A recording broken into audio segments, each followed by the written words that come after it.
a Greek woman brought to ancient Egypt to become a servant girl for an old man. Yet she was able to become a princess, marry a pharaoh, and become the queen of Egypt. But who is this mysterious Cinderella of ancient Egypt? Who is Rodopis?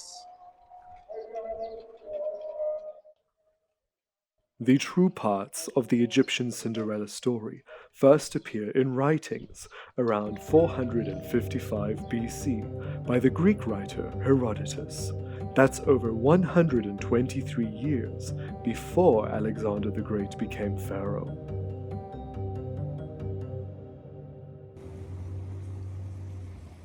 Herodotus had traveled extensively in Egypt, writing down a version of the civilization's history, learned from stories from locals and of what he could badly decipher.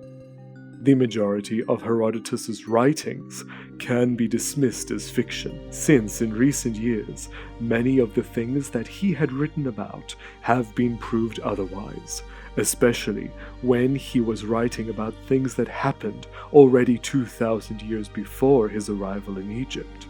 This could all be down to misinterpreting a language that was not his first. Once upon a time, there was a young girl from Greece with beautiful long blonde hair and brilliant blue eyes. She was sent to Egypt to be a servant girl and live with a kind old man and his 3 daughters, who all had long black hair and green eyes. They would tease the servant girl for looking different and treated her terribly. The Greek girl was made to do all the chores around the house, while her 3 stepsisters went out and had fun. Yet one day, the king of Egypt announced that he was to throw a grand celebration in honor of his coronation, and that all in the land were invited. The old man gifted the servant girl with a pair of red and gold sandals for her to wear to the coronation. But when the 3 stepsisters found out, they became so jealous that the servant girl may distract from them in the presence of the soon-to-be pharaoh, came up with a devious plan to keep the servant girl away. They told her to go to the river and wash all of the laundry, and that she may only come when she is done. Saddened by this, she took the basket of laundry to the river, took off her red and gold sandals, leaving them on the riverbank, and got into the water to wash the linen. She began to cry, and so animals nearby came to comfort her: the hippopotamus, the crocodile, deer, and monkeys. Then a large eagle swept down from the heavens and picked up one of her sandals and flew away with it. Now she would surely never make it to the pharaoh's coronation.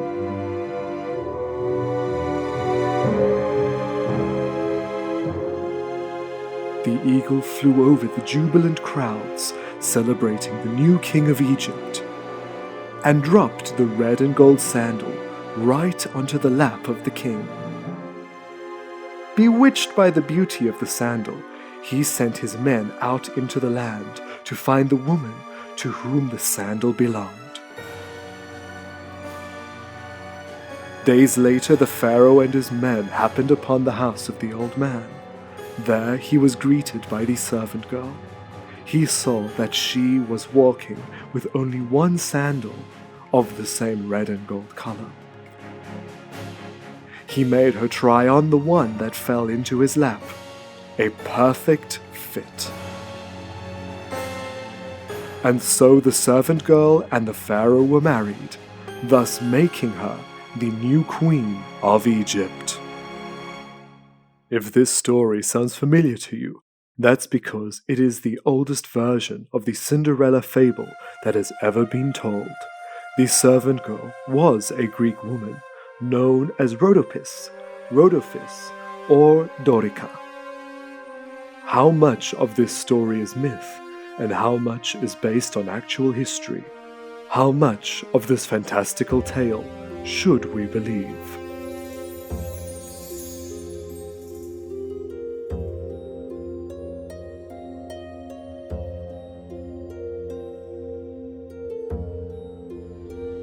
This story of an ancient Egyptian Cinderella seems to be complete fabrication, yet there are some ancient Greek texts that explain a story pretty similar. However, how did we end up with this idea that we have the Cinderella story in ancient Egypt? There is a story from a Greek writer, Herodotus, about a woman who was sent here, but she was no servant girl. She had more darker and more mysterious ways. Herodotus writes about Rodopis being a hetera, which back in the day meant someone who accompanied you, providing conversation and entertainment. However, the term hetera also means prostitute. She served as a slave with the Greek fable writer Aesop. This could provide the link to the myths of Rodopis communing with animals. Rodopis was owned by Iadmon, who then sold her to a new owner named Xanthus. He would then take Rodopis to a new exotic location, a place that shared great ties with the kingdoms of Greece, Egypt. They moved to the city of Naucratis in the Nile Delta, or as the ancient Egyptians called it, Per Merit, place of happiness. The city of Naucratis was the first permanent Greek settlement in Egypt.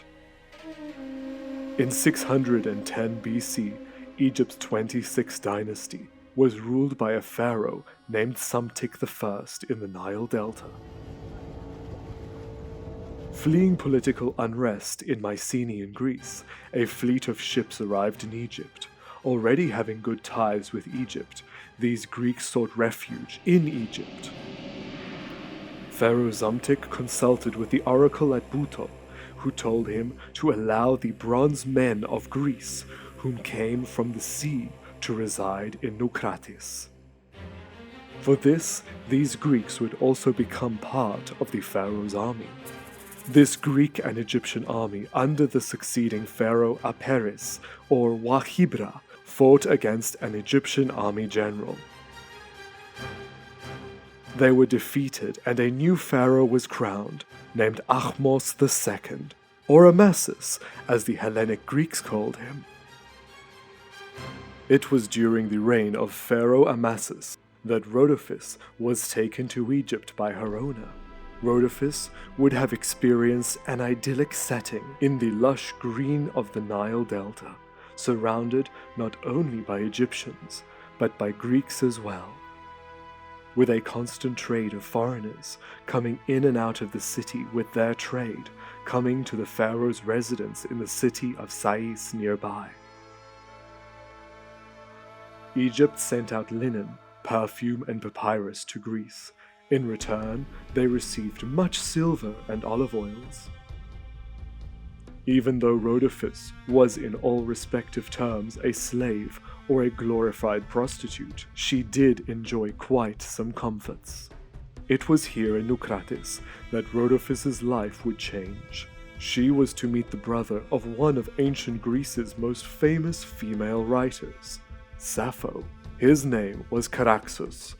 Herodotus tells us that Charaxus and Rodopis fell in love, but what could he do? Rodopis was owned by another man. He paid off Xanthus, and from that moment on, Rodopis was a free woman, and able to live with Charaxus. It is hinted at, however, that she continued to earn a living from being paid for sexual favors by other men, becoming a rich woman in Naucratis. But greed would soon consume Rodopis. She turned on the man that freed her. She stole much of his property, and making him flee Egypt in shame. Sappho, who is famous for her writings about feminine love, didn't seem to have much affection for Rodopis. It is from Sappho's writings that we know that Rodopis stole from Caraxus, and she even goes on to condemn her brother for becoming involved with Rodopis, going as far as stating that her name itself, Rodopis, is nothing more than a mere pseudonym, as it meant rosy cheeks, which could link her to her profession. Sappho gives us Rodopis' real name, Dorica. Rodopis, now an independent woman, lives a lavish lifestyle.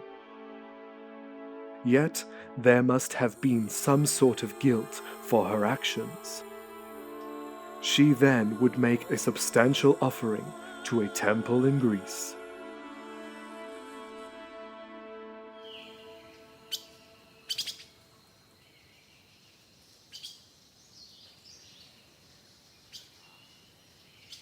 High up in the mountains on the Greek mainland was a sacred site. A site that almost everyone from the ancient world wanted to visit for one specific reason: to consult with one of the most renowned oracles. Welcome to Delphi. For centuries, both Greeks and foreigners, royal and common, would come to leave offerings here and seek the advice of the oracle. This even included some Egyptians, as many Egyptian objects were found here. Rodopis was no exception to this. Being a Greek woman living in Egypt, a pilgrimage to Delphi would not be unusual. Rodopis, now a rich woman, offered 10 iron oxen cooking rotisseries. Herodotus even states that he had seen these himself in the treasury building of the people from Chios. He suggests that the offering to Apollo was a way to entice even more men into the grasps of Rodopis. This is the Temple of Apollo here at Delphi. It was once a huge temple that received so many visitors and so many gifts from all around the world. And further behind the temple is where the famed Oracle of Delphi lived. Now, this is where the phrase, "know thyself," comes from. Above the temple, here, would have been the text, "know thyself," which means to know the answers to these questions within yourself. In the year 548 BC, a great fire broke out at Delphi. The majority of the temple was destroyed. Pharaoh Amasis paid for the reconstruction of the temple with 1,000 talents of gold, thus further closening the ties between Egypt and their allies in Greece. It is probably around this time that Rodopis also gave her offering at Delphi. This is where Pharaoh Amasis and his wife, who is apparently a Greek princess, sent money to rebuild this temple when it burnt down. So this is again showing the connection of the Greeks and the Egyptians, the camaraderie from an Egyptian pharaoh to rebuild a Greek temple. This must have been so important in the ancient world. But also, could this explain the connection between Rodopis and Pharaoh Amasis? This could be the deciding factor on whether she was real or not.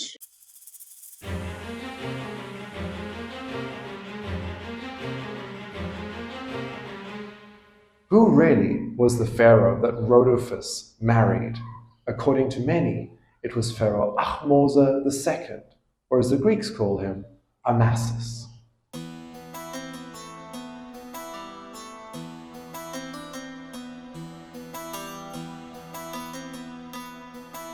This is a beautiful green stone head of Pharaoh Amasis. Amasis II, because he was named Amasis probably about 1,000 years after the first Pharaoh Amasis. And here he is. This is the mythical Pharaoh that possibly married the Greek slave girl Rodopis. This could be him. We're not sure. But isn't he just magnificent to behold? Pharaoh Amasis went on to have repelled the forces of Persia invading with the help of the Greeks. However, after his death, the next pharaoh, Psamtik III, would fail. The Persians would invade Egypt. This would all link up to Alexander the Great expelling the Persians from Egypt, and thus showing the continued support of Egypt from the Hellenic Greek kingdoms.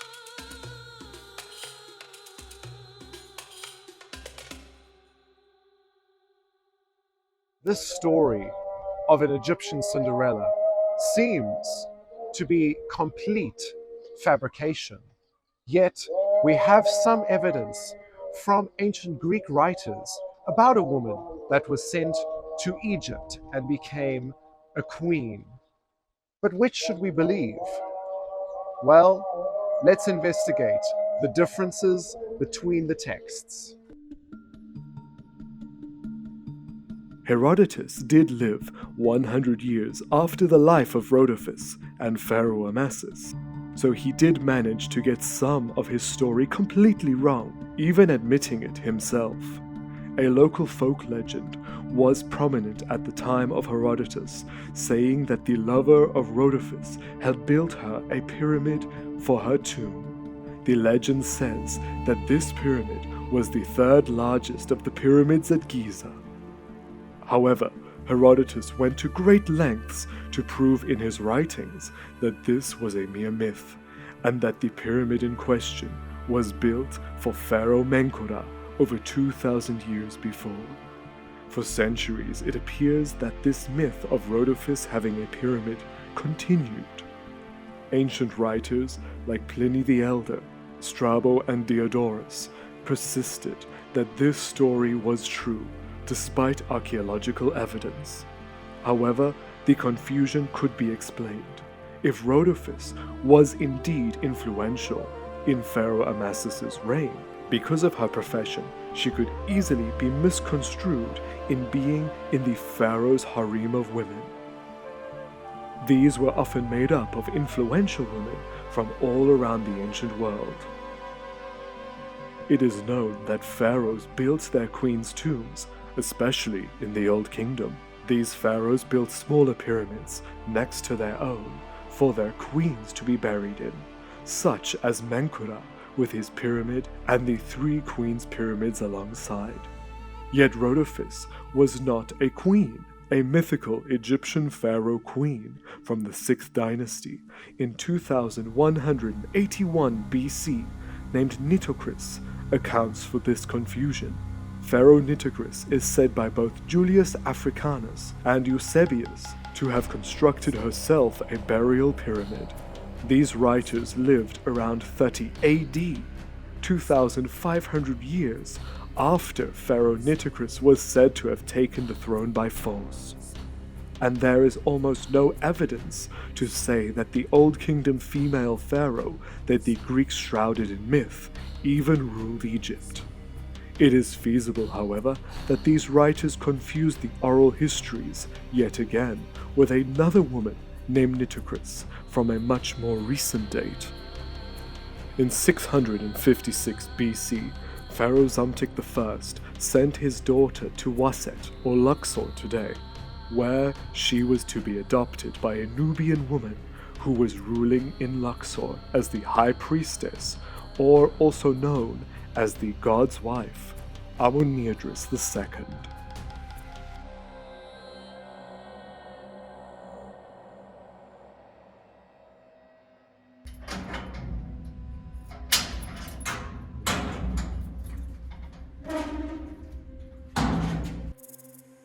Egypt at the time was slowly claiming back its rule after near 100 years under the Nubians.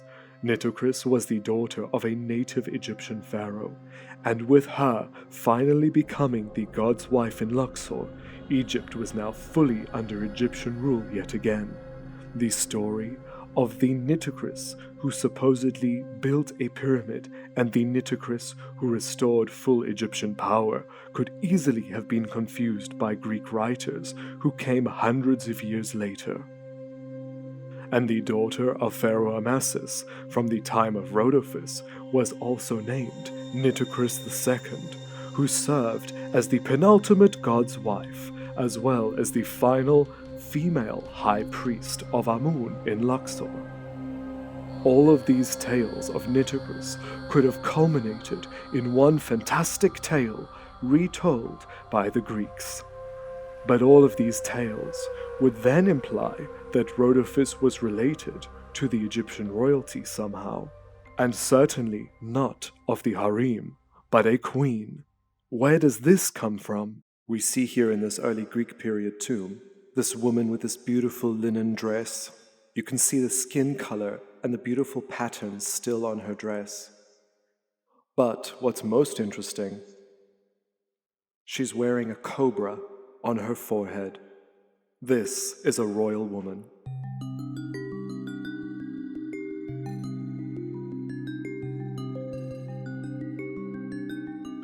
Now, we don't know if Rodopis was a real person or if she was mythological in the Greek sense, but we do know that she was a blonde woman.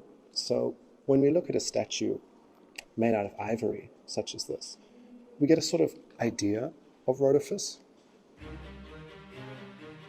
Around 30 BC, just before the death of Cleopatra and during the Roman occupation of Egypt, a Greek geographer named Strabo traveled through the country and recounted many tales. It is Strabo who first creates the fable of Rodopis being brought to Egypt as a servant girl, and it is from Strabo that the story of the eagle coming down and picking up the red and gold sandal while Rodopis was in the river at Naucratis, carrying it to Pharaoh, and ultimately the Pharaoh finding the owner of the sandal, marrying her and making her queen of Egypt. Strabo clearly names both Rodopis and Pharaoh Amasis in this story, and almost 200 years later, the Roman writer Aelian repeated the story of Rodopis marrying a pharaoh and becoming queen of Egypt. However, he changes the name of the pharaoh from Amasis II to Psamtik III, the son of Amasis. Like I said, we don't know if Rodopis was a real person or not, but what we do know from the story is that the old man that had adopted her to become a slave girl, a servant girl, gave her red slippers. And as the story goes, as she was washing the linen, as we see here, the linen, as she was washing it in the river, a falcon came down and picked up one of her shoes and dropped it on the Pharaoh's lap. And he set out to find Rodopis based on these tiny little red sandals. Now, we don't know whose sandals these are, but wouldn't it be amazing to think the story of Rodopis would have been about a pair of shoes, pretty much like those.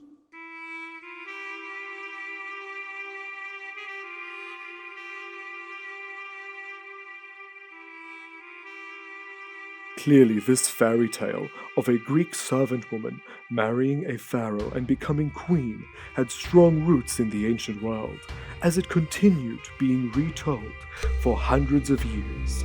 In my opinion, the queen part of Rodopis is probably being confused with Nitocris in all her various iterations, as the final Nitocris is in fact the daughter of Pharaoh Amasis and the sister of Pharaoh Psamtik III. Though this still leaves the question, where does the tale of the Greek woman marrying a pharaoh come from? Nitocris was not a Greek, she was an Egyptian. While all of this was happening around the reign of Amasis, Amasis did indeed marry a Greek woman, but we know her name was not Rodopis. Herodotus goes on to write that the Greek king of Cyrene, who was an ally of Egypt, allowed Pharaoh Amasis to marry his daughter, Princess Ladike. Ladike lived in the Egyptian delta at Sais with Amasis. He writes that they did not consummate their marriage, and this would explain why Amasis had no stela or statues made of the Greek princess, now Egyptian queen, Ladike, with only the Greek record of this Greek queen of Egypt remaining. It is this era that causes many Greek writers to simply pick up the name of the infamous Greek woman living in Egypt, Rodopis, and she would replace Ladike in the story. So this answers many of the questions, although there is still the fairy tale aspect. The eagle picking up the sandal. It seems Strabo had a large imagination indeed, but there is a rather symbolic statement happening here. Strabo not knowing how to explain the details of how a Greek woman became an Egyptian queen, and not knowing all the facts, creates this fable. First off, it would have been a falcon picking up the sandal, but to link this to some divine Greek myth, Strabo substitutes the falcon for an eagle.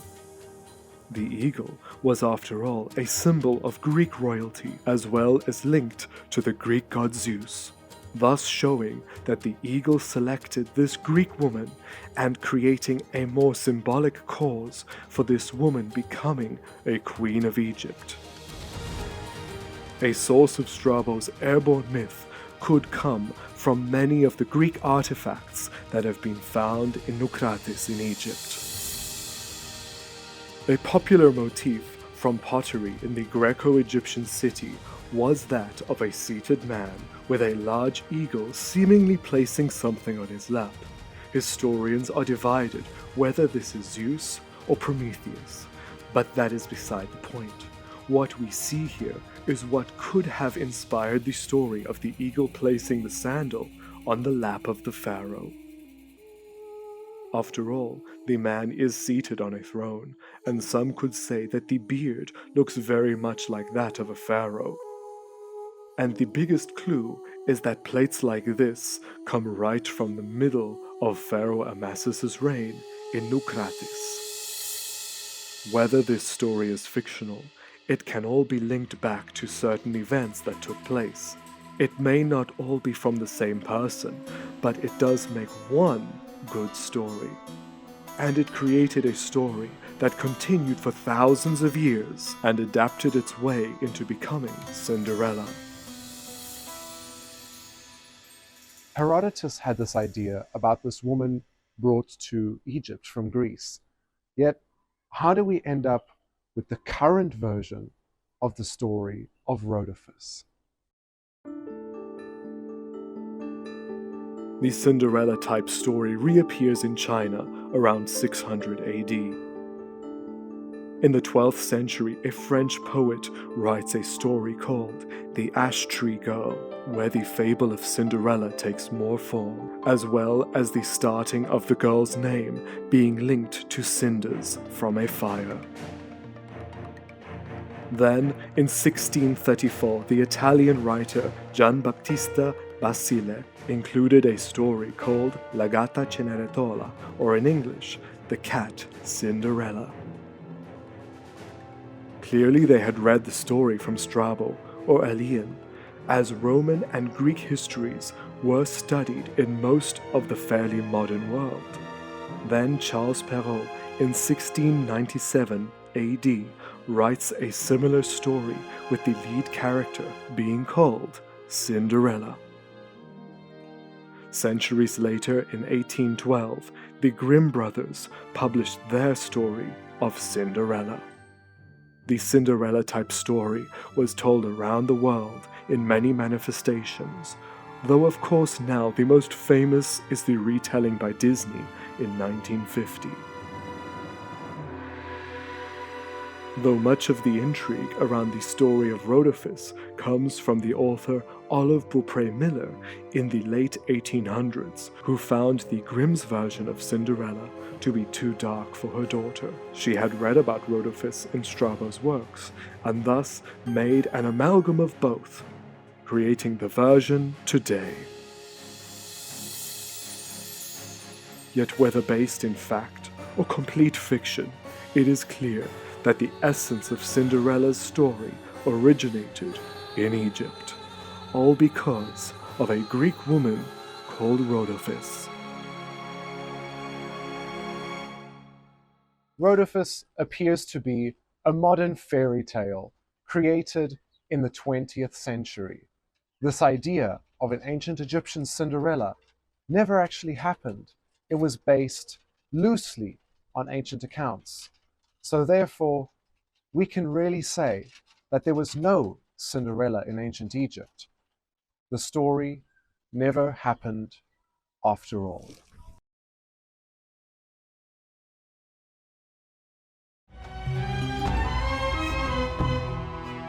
In 450 BC, the city of Bastet intrigued the Greek historian Herodotus. He traveled to the city to experience the festival of the cat firsthand. He wrote that the temple was the most beautiful of all Egypt. Many boats arrived at the city, carrying men and women, mostly women though. The women sang and played instruments while lifting their dresses. The men played flutes. He estimated that 700,000 people descended upon the temple. Herodotus also states that the most amount of wine was consumed at the festival at Bubastis than any other during the year.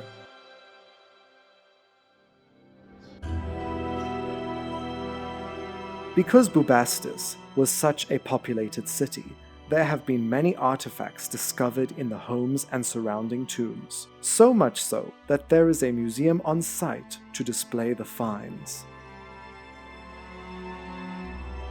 From coins showing Alexander the Great, terracotta statues of Alexander, Aphrodite, and even a camel.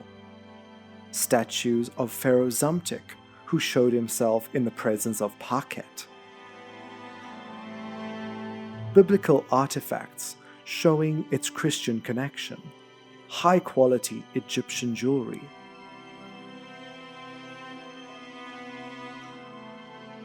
And it goes without saying, many, many cat amulets and statues. The priests were making big money on the cat cult in Bubastis, but something was not right.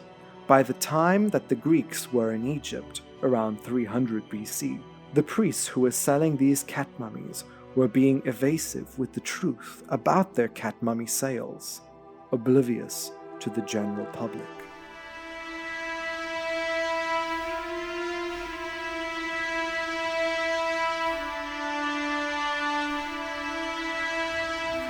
A few months later, in the year 1275 BC, Ramses II was around 28 years old. The 5th year of his reign, the rivalry between Ramses and the Hittite king Muwatallis came to a head. News reached Ramses that the Hittites had taken back Dapur and Damascus. Ramses gathered all of his Egyptian troops and allies from all around, including Nubian archers, Sardinian foot soldiers, and even Greeks from Crete. In fact, Greece and Egypt had excellent relations.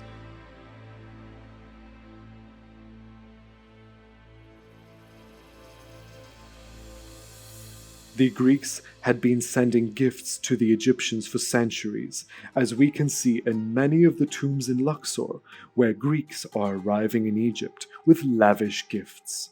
Nefertari is famed for corresponding with the queens of the Hellenic world. They often exchanged gifts. Apart from a similar art style, one trademark that Greek queens are seen wearing often are these silver button earrings, some of which were sent to Nefertari. On the Greek island of Crete, many bronze armor plates were discovered. Each plate had the name of Ramses II stamped on it. With these armies on Ramses' side, he took up the month-long campaign up towards Kadesh. Along the way, Ramses and his men fought many minor battles and reclaimed many of the Hittite cities yet again.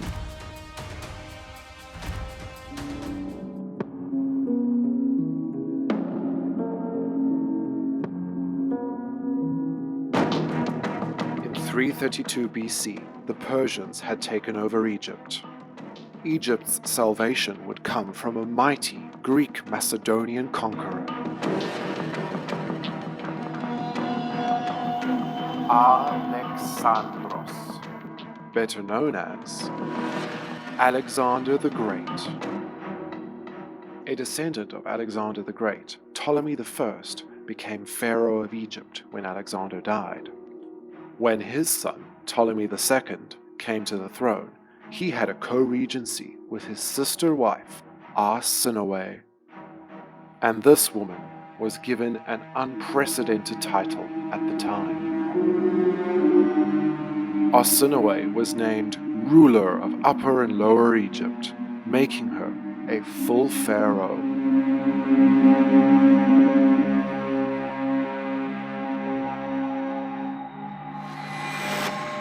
When she died in year 15 of Ptolemy II's reign, he decreed that Arsinoe be deified and her statue placed in every temple.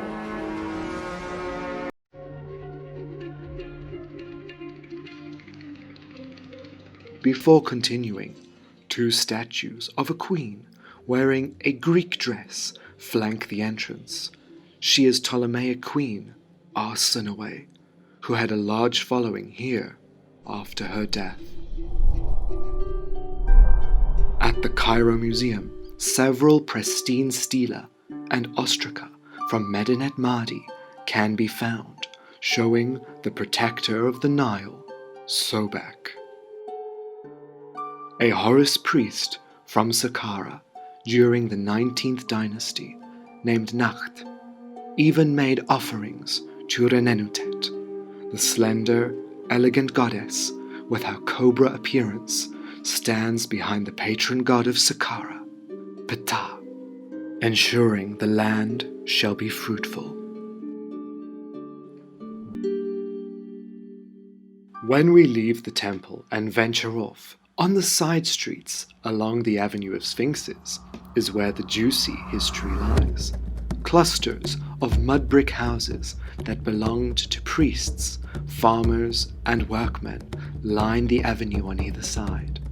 The closer you lived to the temple, the more important you were.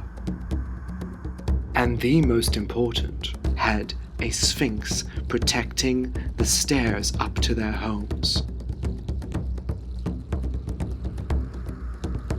Because this area was inhabited for over 4,000 years, many different styles of houses and protective sphinxes are found.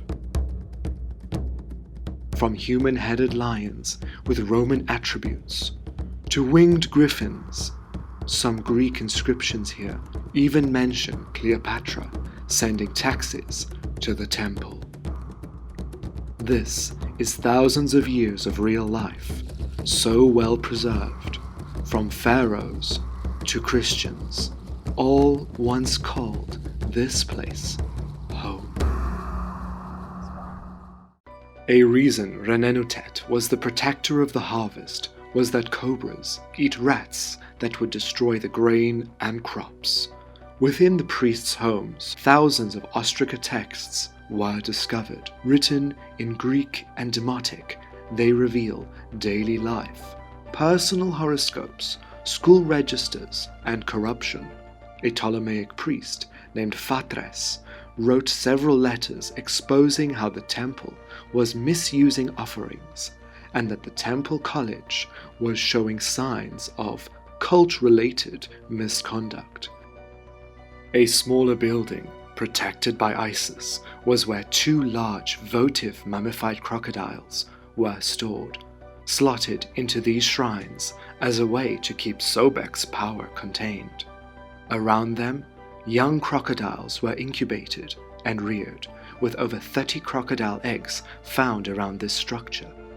Some texts even reveal that priests were selling inferior mummified crocodiles to pilgrims. I've been told that in here is a high official's home, and it's meant to be pretty spectacular. So, oh my God. Wow. The frescoes are just, oh my God. so beautiful. Roman period frescoes. The history here is just so vast.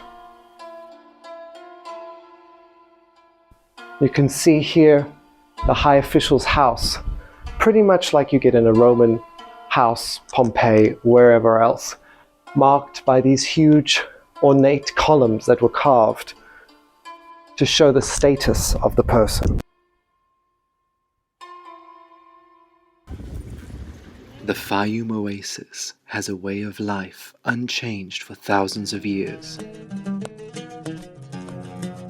This area, with its fertile soil, created a unique landscape for isolated locals to carve out a profitable living.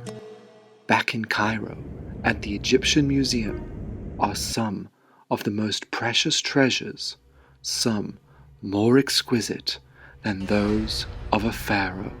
Yet these people were not royals. They were humble farmers. Inlaid with precious stones, these types of death masks placed over the mummy indicates a wealthy upper-class person. Dating from the Ptolemaic period, around 200 BC, the mask incorporates Greek and Egyptian traditions, with the form being Egyptian, yet a bowl-cut hairstyle presses through the headcloth. These golden masks were certainly of the owner of a large farm or vineyard, who were self-made, wealthy exporters. Both men and women of upper crusts had these types of funerary objects covered in gold. A more affordable burial practice comes in the form of these very realistic lime plaster masks.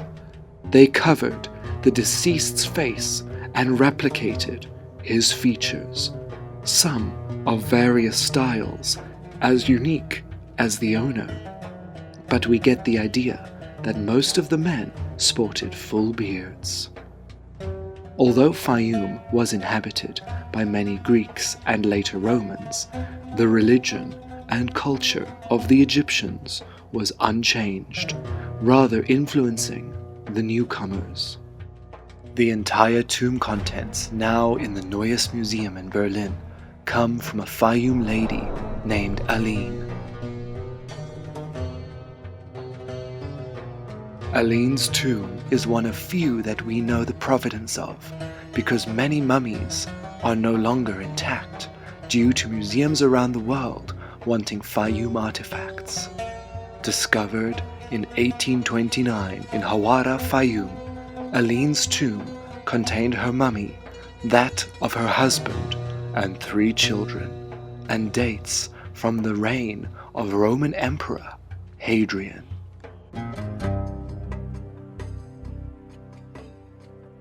Back in Cairo, a Fayum portrait controversially known as the Two Brothers shows a different form of burial practice.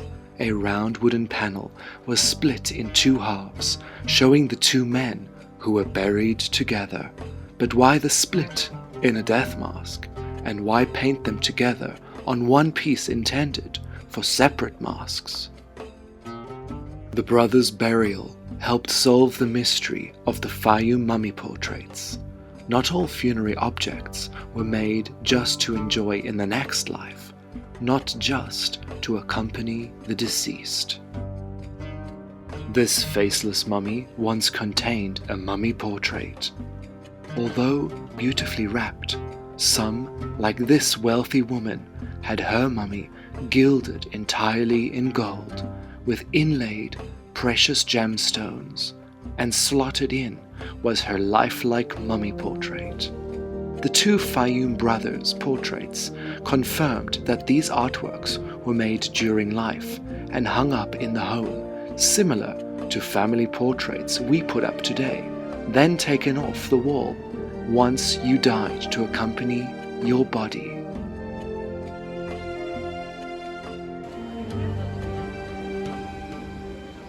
Many museums around the world were in a frenzy for Fayum portraits in the 1800s.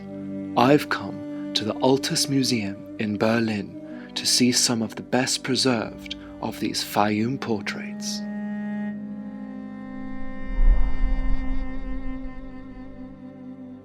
These treasures from the oasis allow us to see the most lifelike depictions of the ancient people of Egypt. Even though the Greeks had moved to the Fayum, a DNA study in 2016 between Ptolemaic Fayum and the native Egyptians were virtually the same and had a 1% impact on the genetics of the Egyptian population. These are mummy portraits from the Fayum region in Egypt. During the Roman period, the people living out in the oasis at Fayum adapted the mummification customs, and they had these portraits painted of themselves, which they would hang in their homes. And once they died, they would be taken down and placed on top of their mummified body. So these are probably some of the most realistic ancient Egyptian death masks that we can actually look at. And they range from children, old people, to even nobles.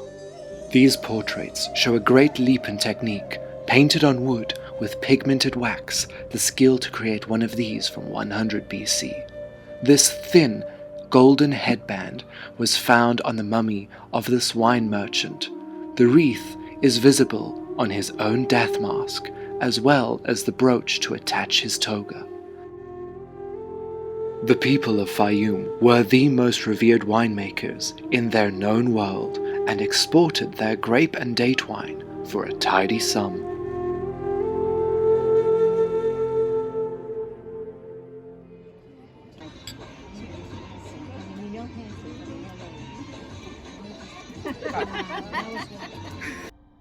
واليا في طرنا نقوم نمشي على قدام نلقى فرهن في صف. Our final ancient Egyptian site in the oasis, located just 5 kilometers out of Tunis village.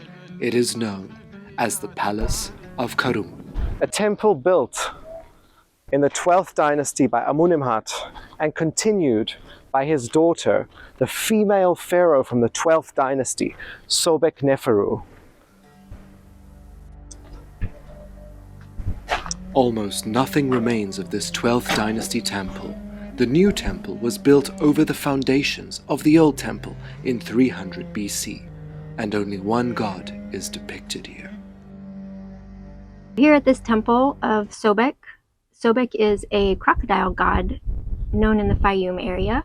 He was a god of war and protection for the pharaoh, and he was mentioned as early as the pyramid text, which we find in the 5th dynasty pyramids of Unas out at Saqqara. So he then later became part of the coffin texts as well, and later the Book of the Dead. The temple may seem small from outside, but inside it is enormous and hides many nooks and crannies. Each massive doorway is topped with 32 rearing stone cobras above a winged sun disk. Passing through the entrance hall, the beige walls are contrasted with the soot-blackened ceilings, damaged in more modern times when families lived in here. To the sides are several small chambers leading off to the side and that turn around corners. While looking for clues, be aware of the bats who have made this their home. We are the intruders.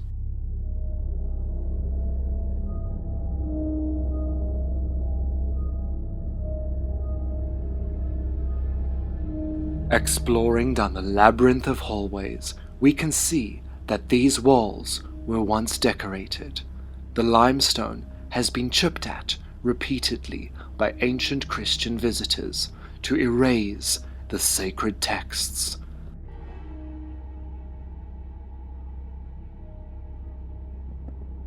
Much of this temple is a mystery, with several pits dug meters down. What was their purpose? Water lines lead us to suspect that they were pools that probably contained crocodiles, connecting Sobek, the energy of the crocodile, to this place.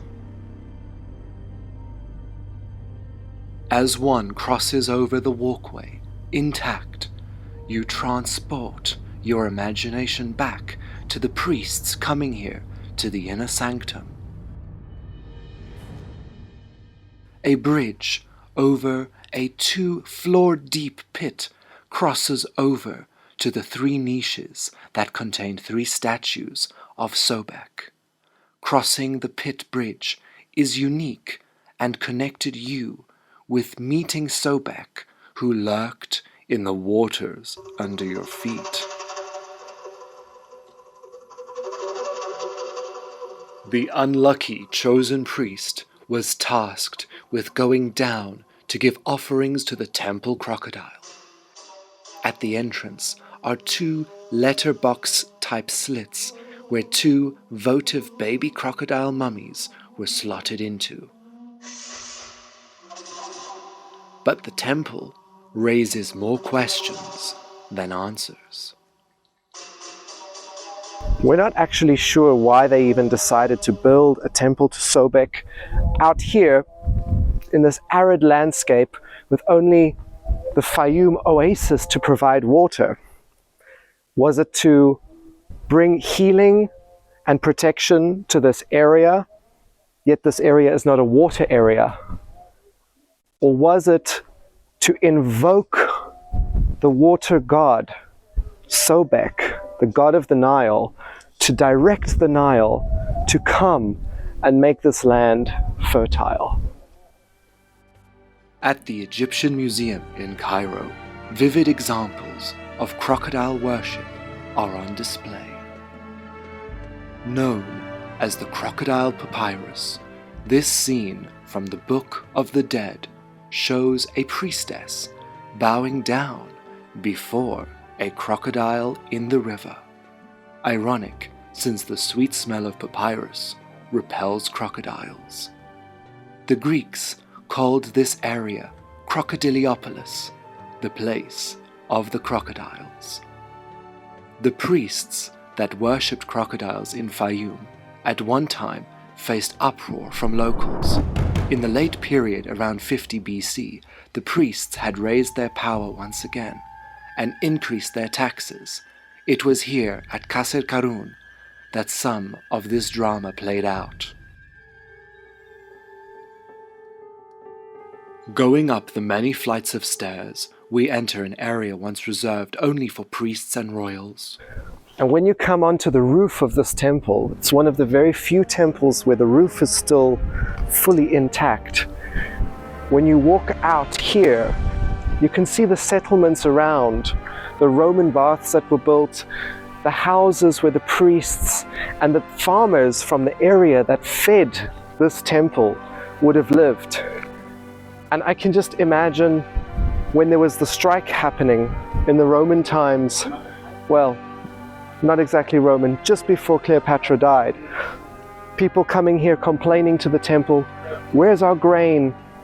And the priest, who would have been too scared to go downstairs because he might have been taken out, would have stood up here, spoken to the people, "Your grain is on the way, we're waiting for the taxes, you haven't worshipped the gods justly," making all of these assumptions to the people why they were not receiving their food.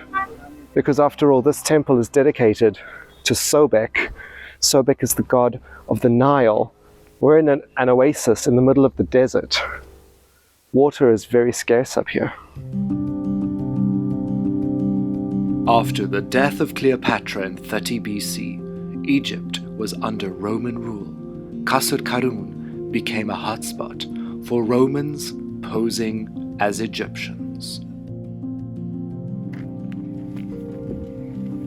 From this vantage point of the temple roof, we can see the layout foundations for many Roman settlements. Many Roman-style houses were built between the Egyptian ones.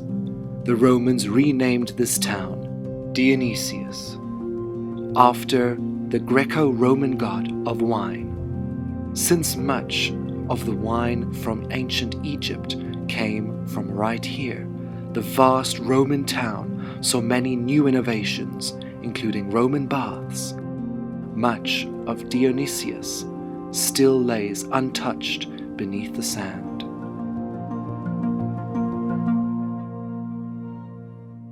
In a room that was once covered, now bathed in sunlight, is the only inscription still remaining. With his human body wearing a feathered skirt, holding a was scepter, appearing with a crocodile head, is Sobek, near a slit for sunlight, connecting him to Ra. Next to him is an image of what would appear to be a Ptolemaic pharaoh.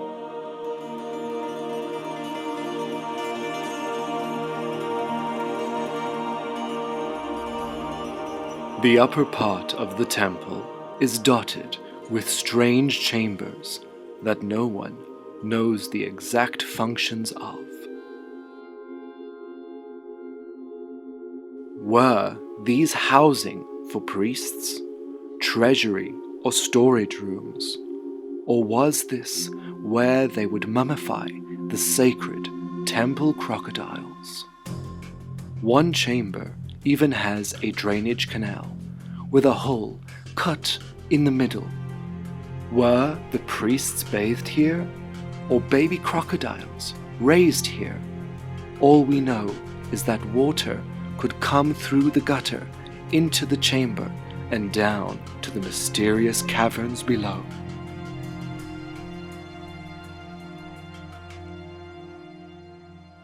Kasser Karun, like much of Fayum, still holds many ancient secrets. This area in the Fayum was set up by Amunimhotep III actually to house his harem. So the harem women would all live here, and it became a big settlement. And at one point, there were even two temples here. Both started in the 12th dynasty. So there's such a rich history in the Fayum, and it's a place that is overlooked so much by people. We have the wine merchants that were here later on. We have the Greco-Roman period. We even have 12th dynasty people coming here and settling in the middle of the desert. Well, in the oasis, if you prefer. But when you come here, you can just feel the history.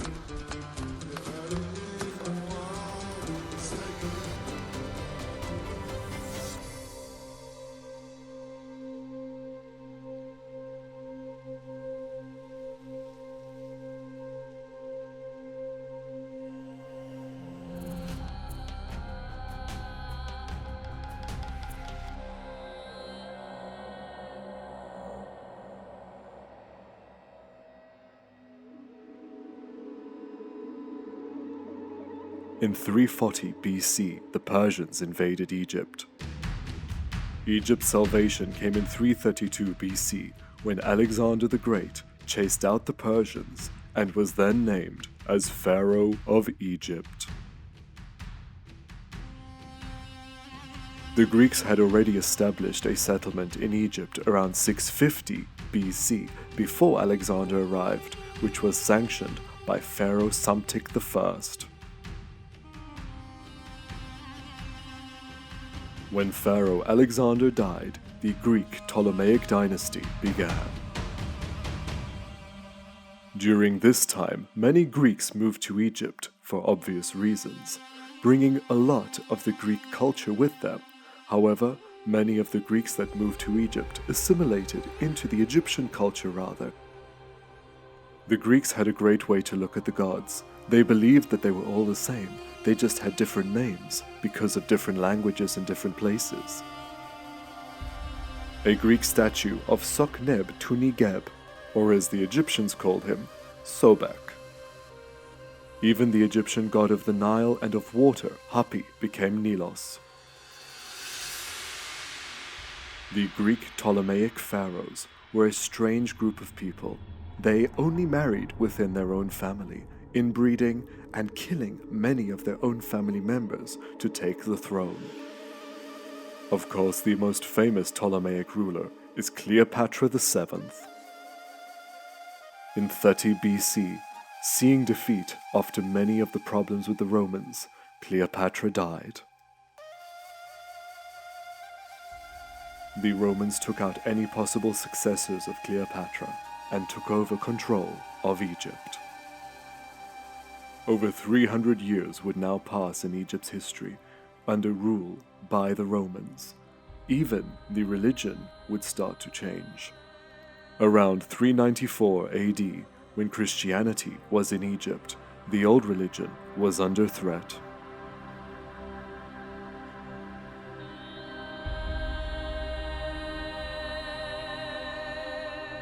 This impressive gold and silver falcon was found at a temple that Cleopatra had finished, Dendera, within its subterranean chambers. Ironically, Horus, the falcon god, is shown as the protector of the pharaoh and of Egypt. The priests at Dendera saw that the end was coming as Christianity's power increased much within Egypt. The priests would often hide during raids in the subterranean chambers, and one day they decided to bury many of their treasures beneath the temple. The symbol of the sun and rebirth, the scarab, was among the treasures buried under Dendera.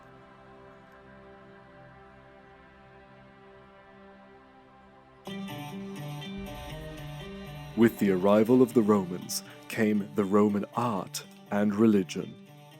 The Romans would also be enticed by the ancient Egyptian gods. Many of the new Roman residents took on Egyptian religion and even showed themselves on many of their statues with Roman features, yet having Egyptian attributes. This man showed himself twice, once with an Egyptian headdress and once with Roman hair. The Romans would now take full control of the economy, introducing many tax reforms, tariffs, and tolls.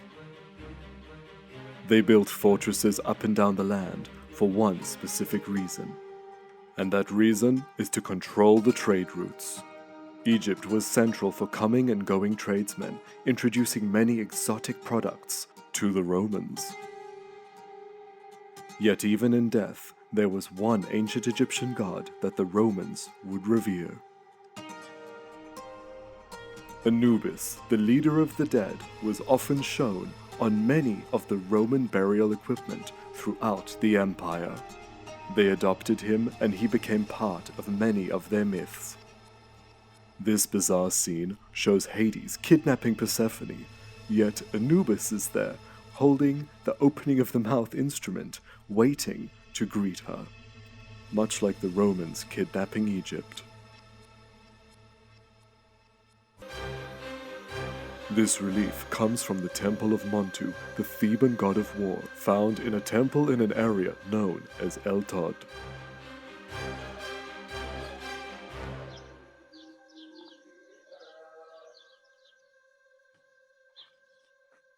It was here in the late 1800s that Jean-François Champollion came, and he discovered an incredible treasure here at El Tod.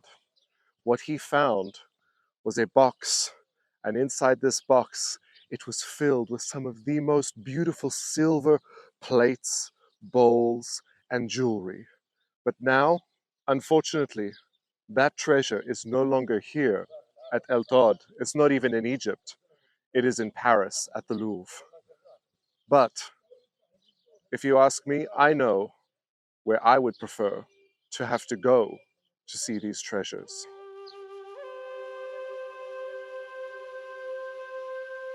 Thankfully, now today, we can see some of the El Tod treasures at the gem.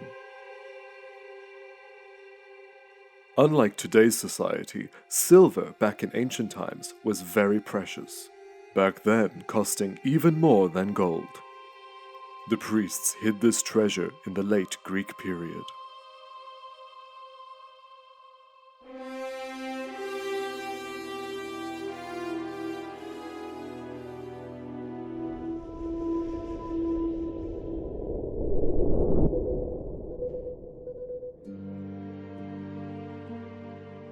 Further south, we enter a controlled buffer zone between the Nile and Lake Nasser. Philae Temple, the Temple of Isis, the Temple of Hathor is there as well. But we're not just going to see Philae today. There is another place very nearby, a counterpart island that I want to take everybody to see. By 1906, the low dam had submerged Philae. But now, how would the high dam affect it? There is the old location of Philae Temple, and they moved it around 1972, and they finished the project in 1981.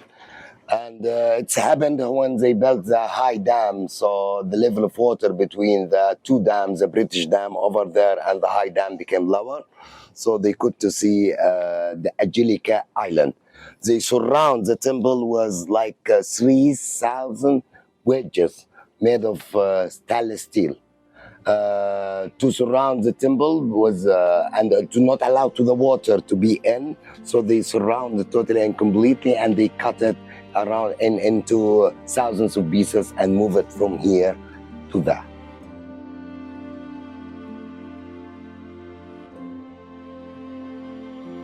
By controlling the water, now one of Egypt's most beautiful temples can be gazed upon yet again. Here the wife of the god of the next life, Isis, was worshipped. Isis, not being a selfish goddess, shared the island with Hathor. The most ancient part of this site dates back to Pharaoh Nectanebo in 360 BC, although the majority of this site is built by the Greek ruling pharaohs, the Ptolemies. Built mainly in the Greek period 2,300 years ago, this temple was dedicated to Isis, the passionate and powerful goddess shown in unique scenes here. We have the goddess of the Delta playing the harp to baby Horus and Isis. Isis became pregnant spiritually from her deceased husband, Osiris. And the pharaoh was seen as Horus on earth. She also was associated with queens. In the form of the goddess Isis Hathor, there's a lady called Alison, and she is the sister of Cleopatra. Not the great Cleopatra VII, but one of the other Cleopatras from before her. And we all know Cleopatra was Isis on earth. The Romans had a big settlement here in Aswan. We even have a Roman emperor here shown in full pharaonic dress, giving offerings to a Nubian god, the god Mandalus. Mandalus's main temple was further south. We will be going there, but it's so interesting that you can see the Romans getting involved in Egyptian and even Nubian culture.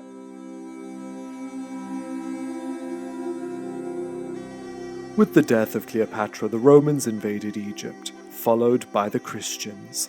The final people to worship the ancient Egyptian gods lived here. This text in Greek tells us in 394 AD, this site was cleansed of the pagan Egyptian gods. This image here of Ptolemy has such a great example of the Coptic chipping to remove the images, the pagan images, from this temple. The Egyptians believed that defacing an image would take away the spirit connected to it. Ironically, Ptolemy is shown here smiting the enemies of Egypt, whose faces have also been chipped out. But not all chipping was malicious. These weird scratchings that we see here are actually not created by birds or anything like that, or weathering. It's a specific scratching action that's happened here. What that is, people used to come here many years ago, thousands of years ago, to temples and scratch away at the sacred surface of the temple, because the temple was a gift from the god. It was the god's house. Scratch away and put it into a little bottle. They would go home with a little essence of that. Some people used to mix that into magic potions and things to be connected to the divine force of this temple. The force with which they wanted to connect was that of the goddess Isis. Isis was the mother of Horus. Horus was the reincarnated pharaoh on earth. The father of Horus and the husband of Isis was Osiris, the ruler of the underworld. He first ruled on earth, then, when he was murdered, he was reassembled by his wife Isis. She then became pregnant spiritually from him. One myth at Philae is that Khnum from Elephantine helped Isis create the form of Horus. The very heart of this temple revered the power, determination, and love of Isis. The inner sanctuary of the temple of Isis on Philae. And this offering table, it's more a plinth actually, would have had a golden statue of Isis. And this is where the priests would have come to adore the goddess.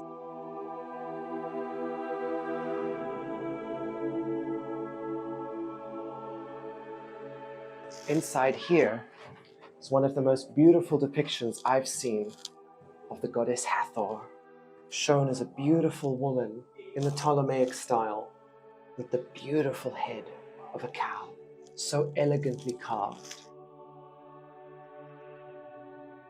It's ironic that the Nile almost killed this temple and then saved it. The ancients relied heavily on reading the level of the flood. Down here, we have a nilometer, nilometer, depending where in the world you're from, that's what you're going to call it.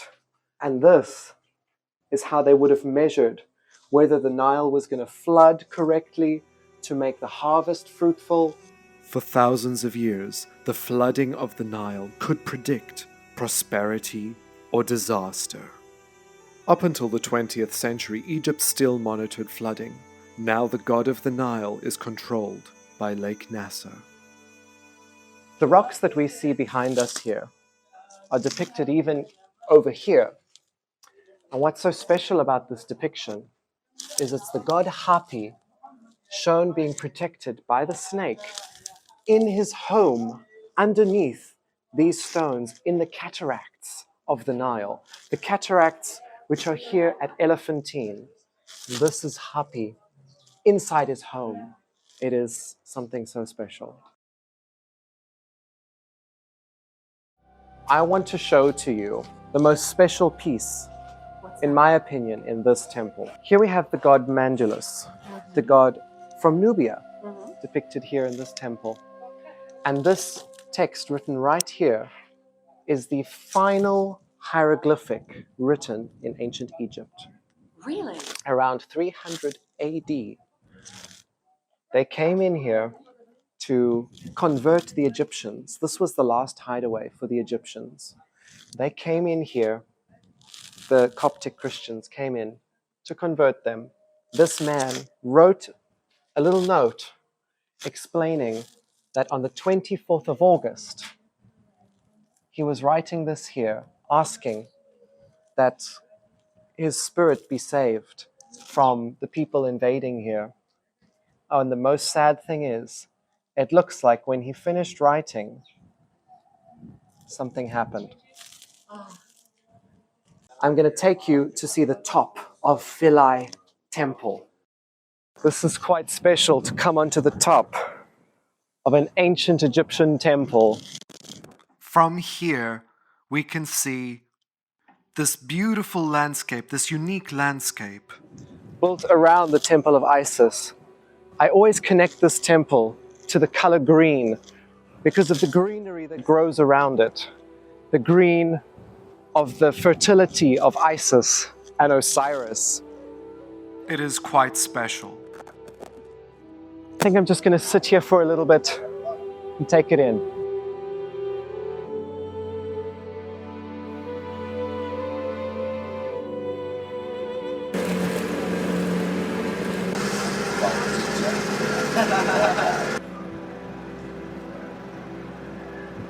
Behind us here is the island of Bega. Bega is the island of Osiris, right adjacent to the island of Isis, of Philae, before it was actually moved. And at this temple, Osiris was worshipped. We can see here, this is what it used to look like. This is the island of Bega. There were actually Nubian people living on the island for thousands of years. From here, you can see the main columns. Now, that is all that remains. On this picture, taken from the early 1900s, we can see the archway of Bega going into the temple where the boats would have arrived going to worship Osiris, viewing the original temple of Isis on the other side. Isis, who fought so hard to save her husband, is now no longer in view with Osiris anymore.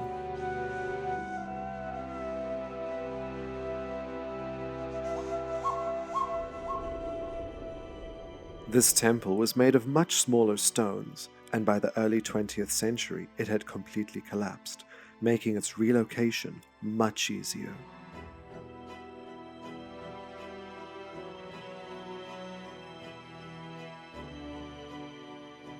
We already sailed past its original location, 40 kilometers north. This is the Temple of Dhaka.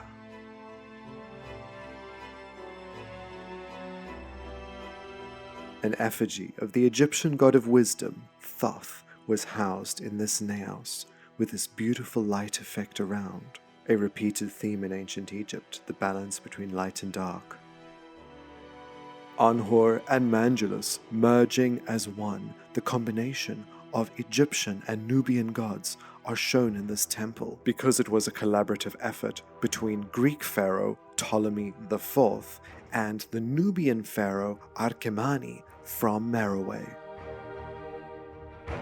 Dating from around 220 BC, the king from deep south in Meroe, Archimani, is shown in this sanctuary.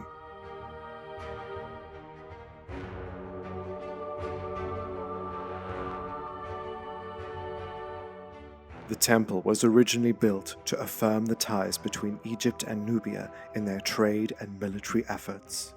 In the Roman period around 30 BC, Emperor Augustus expanded this temple, building the large entrance pylon. Then, Emperor Tiberius transformed this temple into a Roman fort. Following that, it was used by the Christians, and many Jewish graffiti can be found on the walls still, some believe showing the Ark of the Covenant.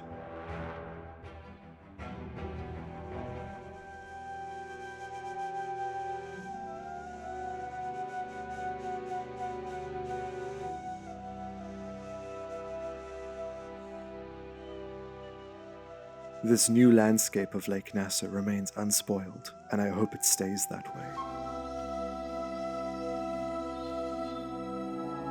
Many groups of people inhabit Siwa, from native Egyptian to Libyan, Nubian, and Bedouin. The overseer of the mountain is from the Berber group of people, named Amazigh, with his distinct blue eyes.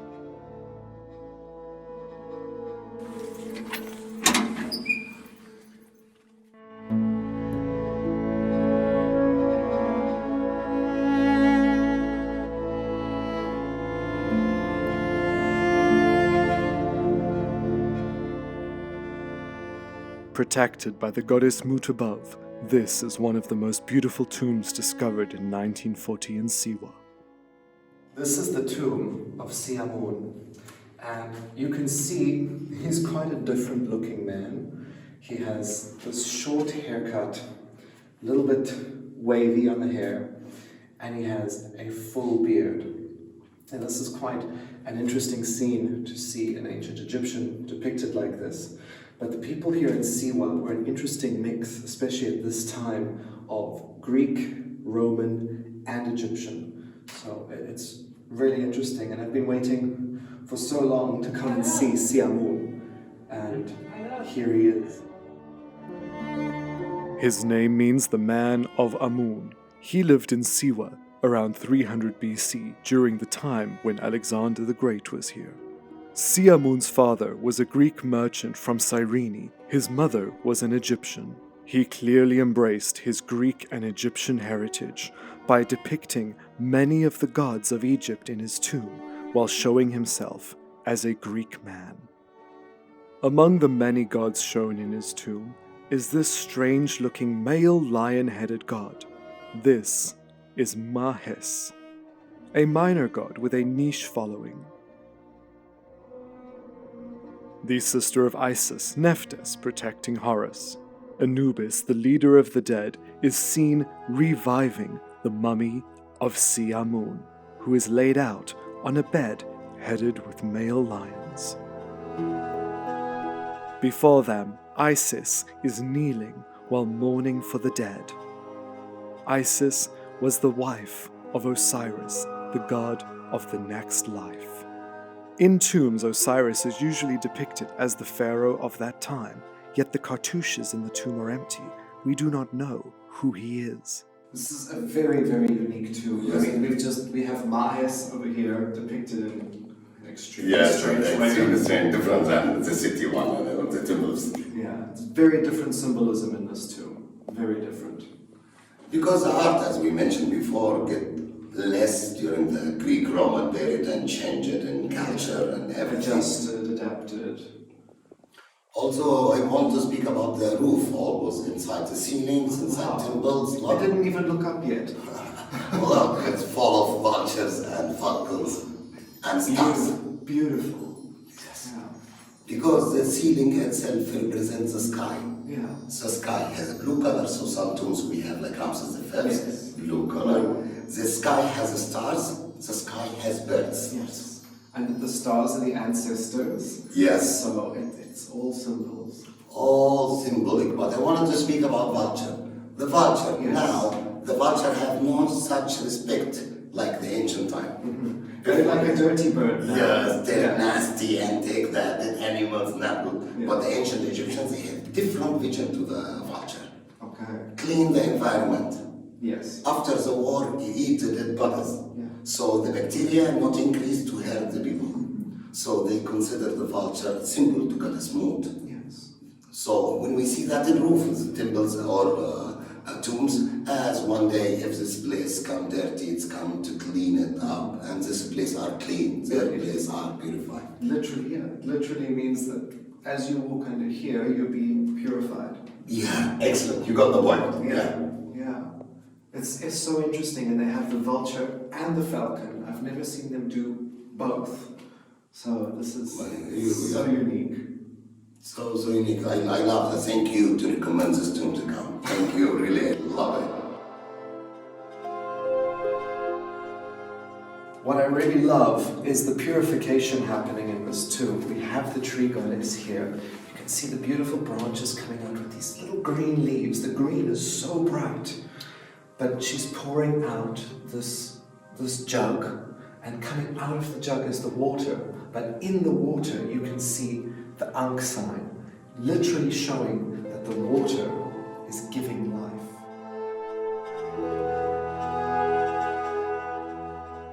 But as always, with life there must be death, and one creature embodies this perfectly.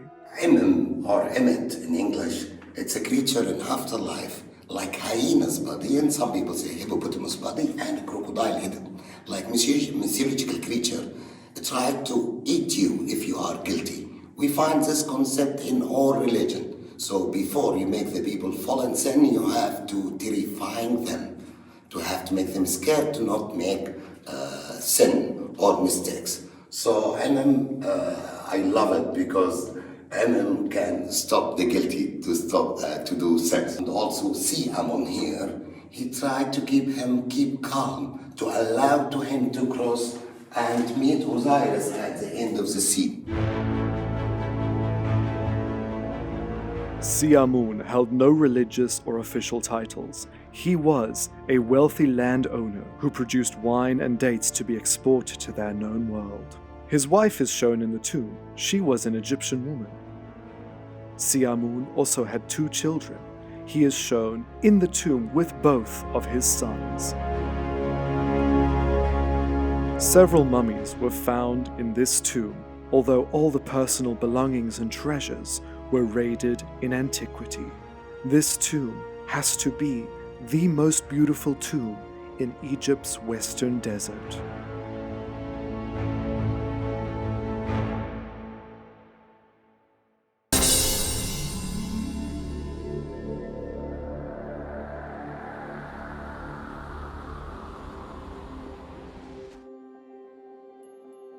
With exquisite detail, this masterpiece of Egyptian art of an unknown man is simply called the Green Head of Berlin.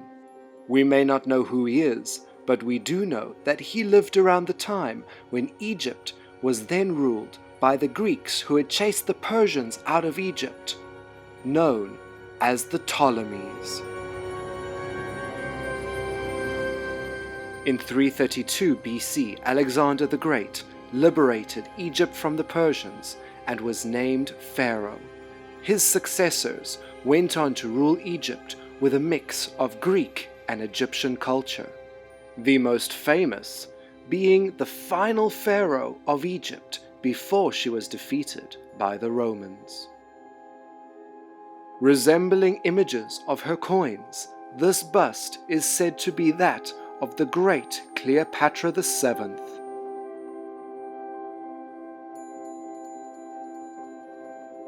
Shortly after the death of Cleopatra, during the Roman rule, settlements out in the oases of Egypt continued their mummification practices. This set of mummies is an example of a rich family who would export wine to the Mediterranean. Wine was a lucrative business, and this allowed for the family to have their death masks made of gold, like the Golden Father shown with his full beard.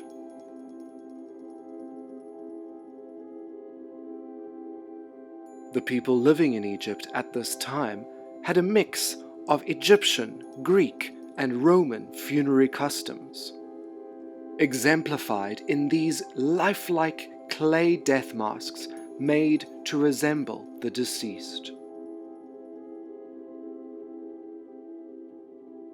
Not often do we actually get examples of Egyptians using different colored eyeliners and eye makeup. Usually it's just black, but here we can see the green pigment.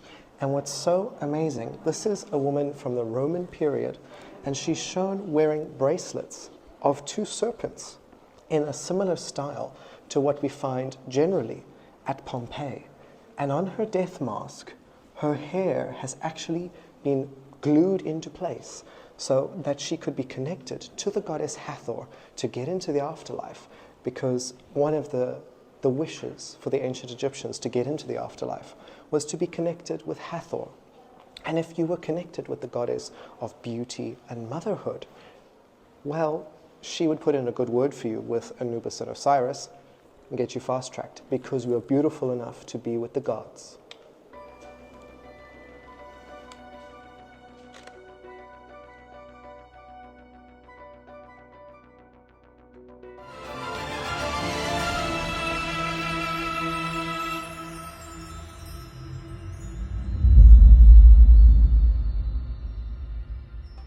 Eventually, the Egyptians took back power, only to lose it again to the invading foreigners, the Persians.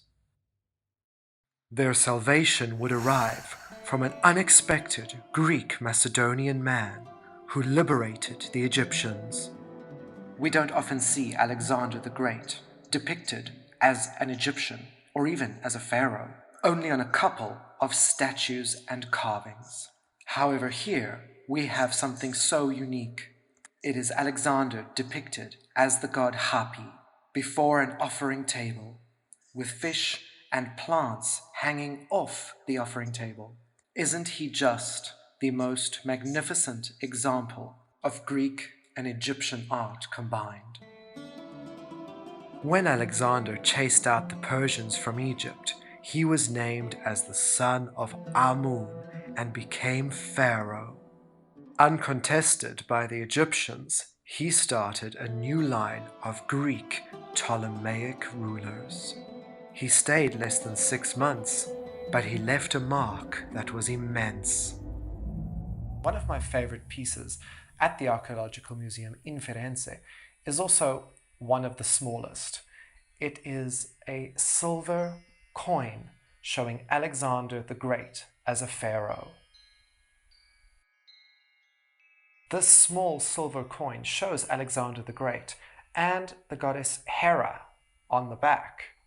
We can tell that it's Alexander from his distinct features and his hair, and also the name being on the back of the coin. However, a telltale sign to know that this is Alexander after he became a pharaoh is he is wearing the ram's horns, showing that this is Alexander after he became pharaoh, as he was named also as the son of Amun.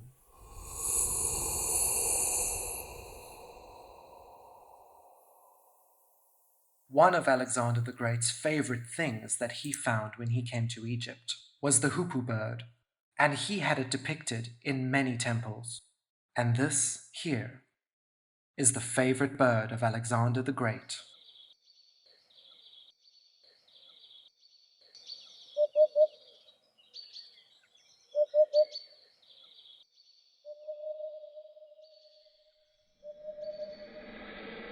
Alexander's chosen successor to rule Egypt was Ptolemy.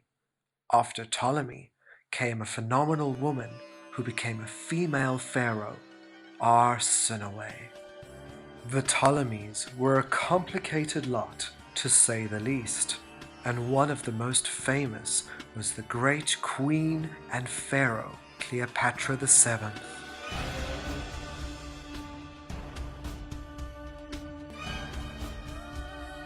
The patron goddess of Cleopatra, the one she most associated herself with, the one that she believed she was the reincarnation of, was the eternal mother goddess, Isis.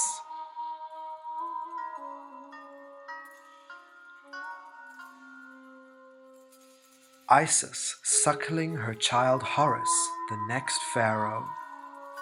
Many bronzes were made in the forms of the gods, as they believed bronze was a living metal, for when it oxidized, it grew green mold, which showed the metal was alive. This solitary 4,600-year-old god grew in popularity under the Ptolemies. Imhotep, the architect of the world's first ever pyramid.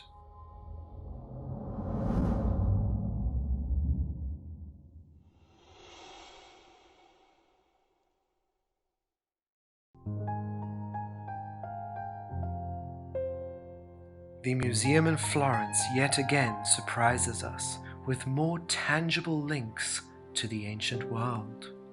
Objects that look as familiar to us as they did to people 3,000 years ago, from beanies to tunics, even woven socks. Objects that we even use today, such as these embroidered slippers. And a cloak with a hood that we would never have thought was worn millennia ago. There's something fascinating about staring at the face of an ancient Egyptian.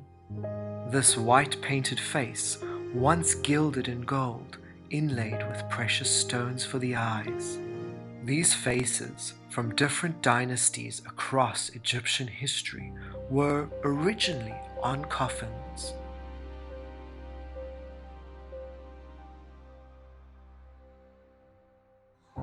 In modern times, when tombs were raided, the faces were cut off of the coffin to be sold to a tourist who could easily pack it in their bag.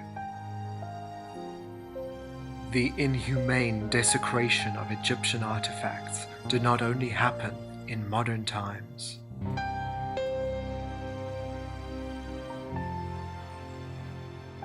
"2,000 years ago, after the fall of ancient Egyptian religion, the Christian Coptics who lived in Egypt painted the cross over the sacred writings, taking away their pagan meaning.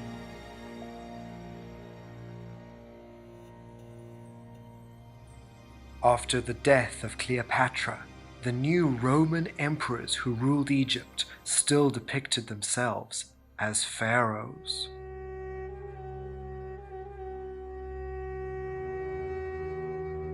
Un-Egyptian people showing themselves in Egyptian style. In the 1st century AD, settlements in the Siwa oasis and Fayum still depicted themselves in Egyptian style, but with a mix of Greek and Roman. In the 4th century AD, the wine producers in Fayum, who had been around for centuries, still created death masks, a lifelike image beautifully crafted out of wood and wax paint. An unsurpassable culture with its monuments that have stood for thousands of years and that will be here far longer after we are all gone. Egypt is indeed the den of antiquity.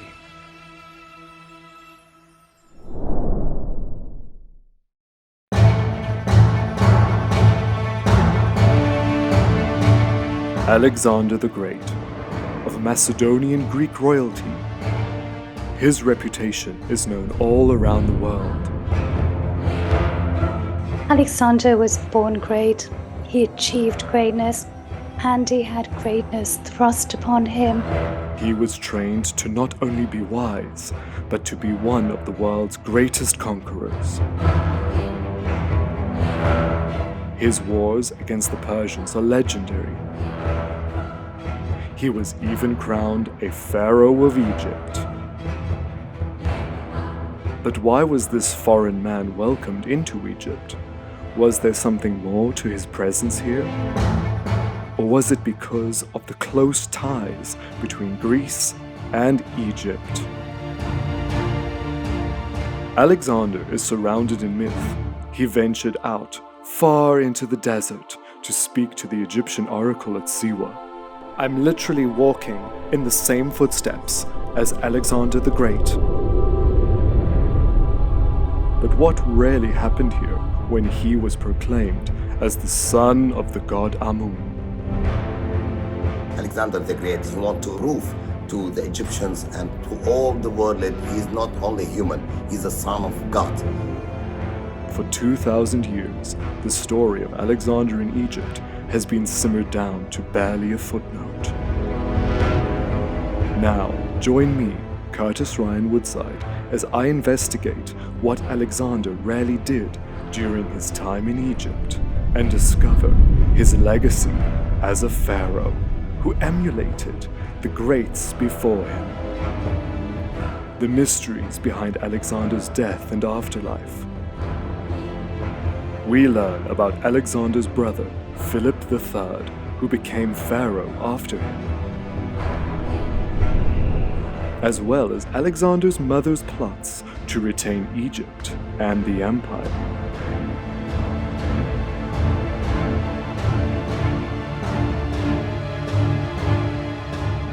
Come with as we reveal Alexander, the Great Pharaoh.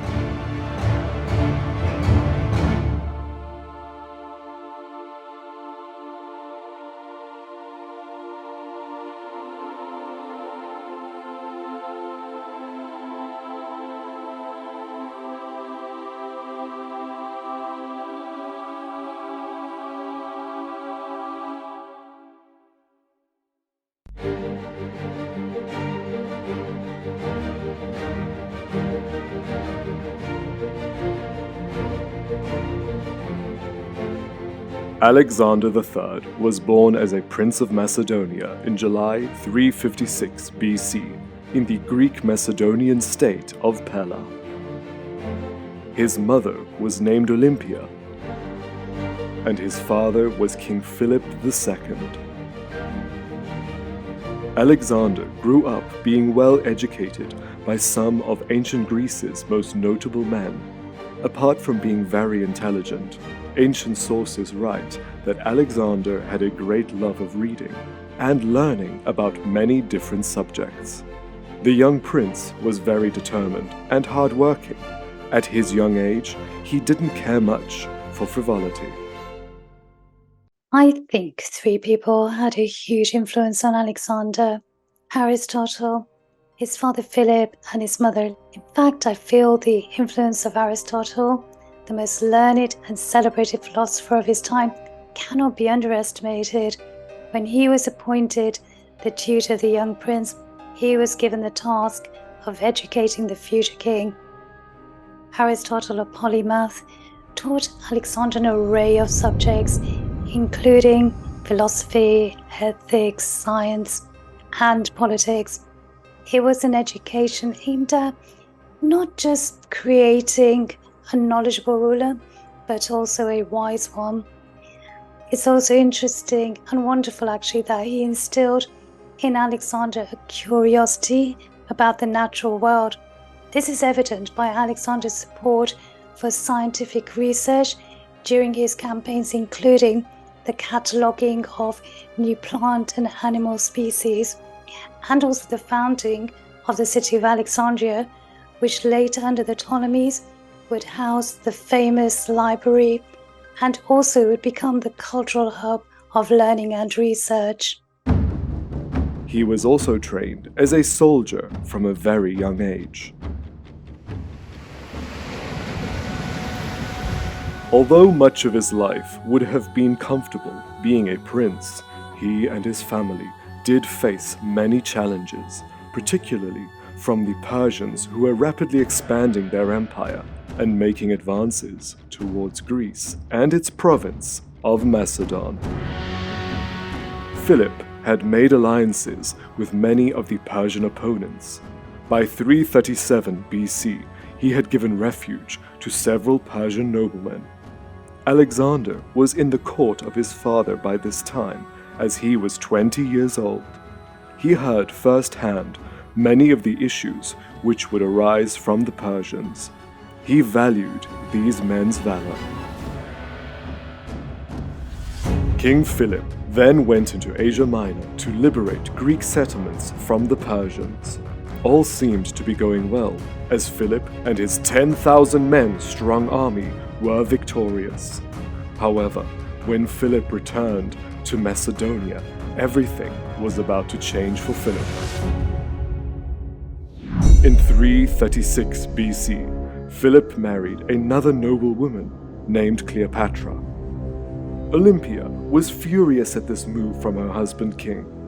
This obviously caused tensions in the family, as Olympia and her son Alexander fled into exile in Epirus, where Olympia's brother was king.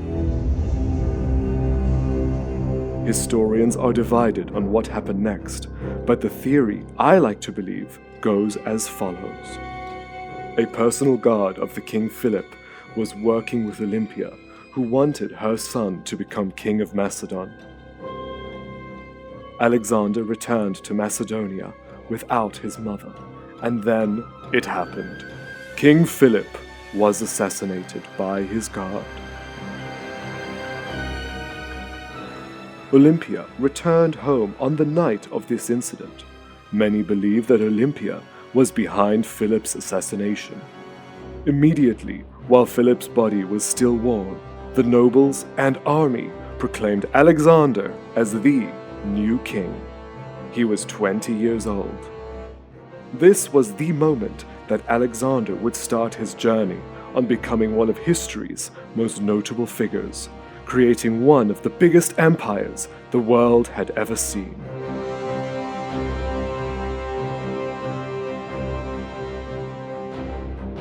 When Alexander became king, the Persians were ruling over their vast empire, including Egypt. For many years, Alexander had several campaigns against Persian invasion. However, in 333 BC, Alexander fought against the Persian king Darius.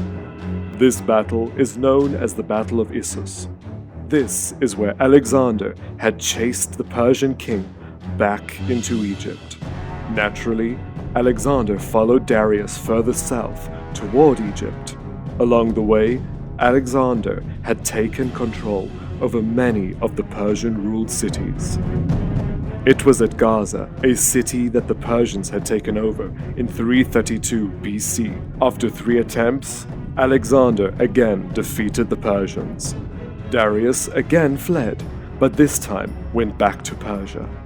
With this battle, the Persian rule in Egypt came to an end. Alexander was finally able to enter Egypt. At Pompeii in Italy, a mosaic in the house of a noble Greco-Egyptian man was created 100 years after Alexander chased the Persians out of Egypt.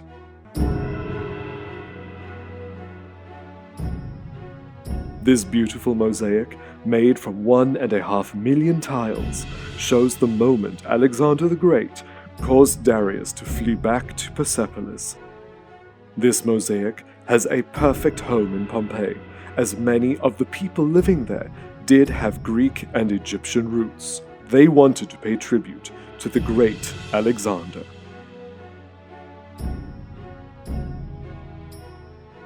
Now that Darius had surrendered Egypt, Alexander was about to be given the ultimate title. He was about to become a god.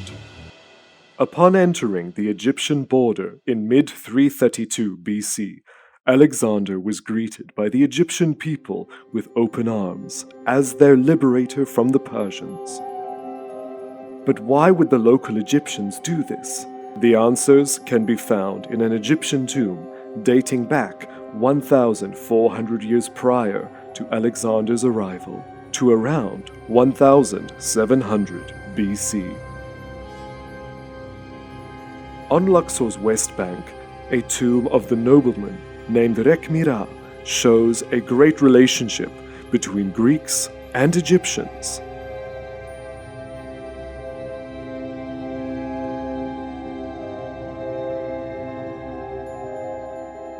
In this tomb, we can see the Minoan Greeks arriving in Egypt with many gifts for the pharaoh Tutmosis III. The tomb of Rekhmira shows us people from all over the world bringing offerings to Egypt. We can see men from Nubia bringing in a beautiful giraffe, with a monkey holding the giraffe's neck. More Nubian men bringing in ostrich feathers and carrying ostrich eggs. Ivory from elephants, wood, baboons, even a cheetah. It is so incredible to see this. All the offerings arriving from Nubia.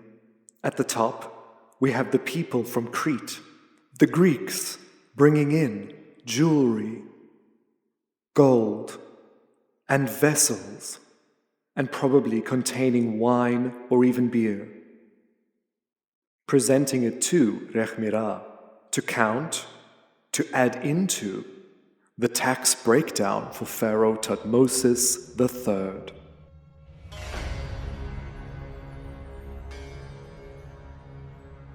And just a few hundred years later, in the reign of Ramses II, the Mycenaeans were also known to have close ties with the pharaoh.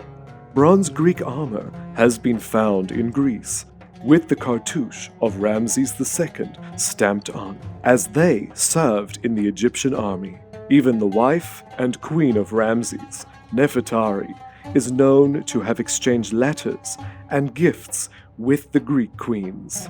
They, in return, sent Nefertari some beautiful gifts, including a pair of silver earrings that Nefertari shows in her tomb with great pride. You see, for thousands of years, the Egyptians had faced wars with every country neighboring them, all except one, Greece. The ancient Egyptians and the Greeks always had a good camaraderie, and with that in mind, it makes perfect sense that the Egyptians welcomed Alexander to Egypt. The legend says that upon his arrival in Egypt, a large flock of birds were flying to the west. An Egyptian priest told Alexander that this was a sign and that he should follow the birds. Alexander and his men followed these birds and arrived at a distant place in the middle of the desert, an oasis, Siwa.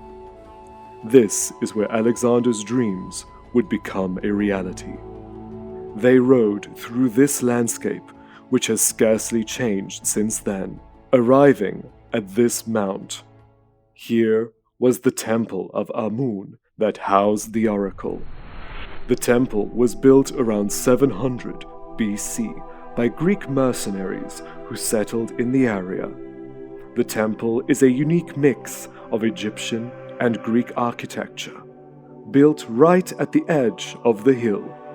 Throughout history, many notable people would come to this temple to ask questions to the god Amun, where the oracle priest would answer on behalf of the god. This is where one of history's most powerful men once visited. I'm literally walking in the same footsteps as Alexander the Great. Up these steps, I'm gonna take you in. The Amun temple, where Alexander received his message from the oracle.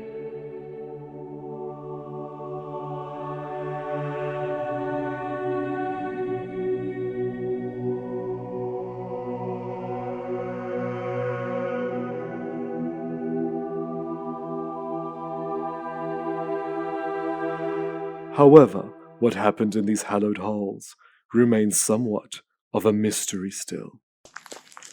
So this is where Alexander would have walked into. Coming here, right in the center would be the statue of Amun-Ra, and Alexander would have spoken to Amun, asked him whatever questions took place, we're not exactly sure, and Amun spoke back to him.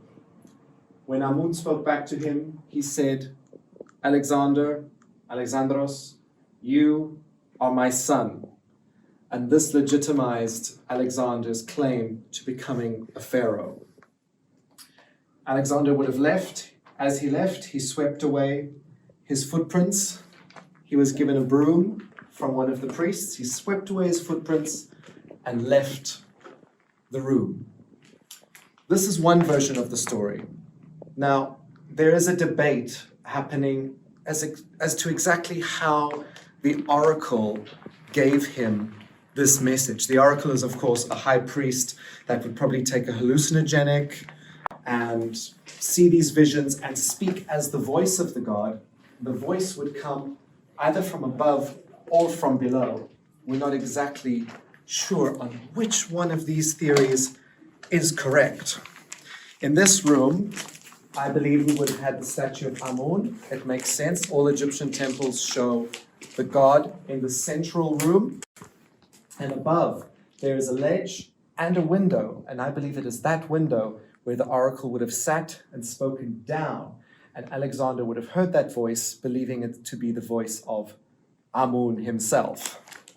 We have this little passage on the side here where it's blocked off now, but long ago, there's a staircase going up to that exact window that I spoke about now, where I believe the oracle would sit and speak down as the voice of Amun.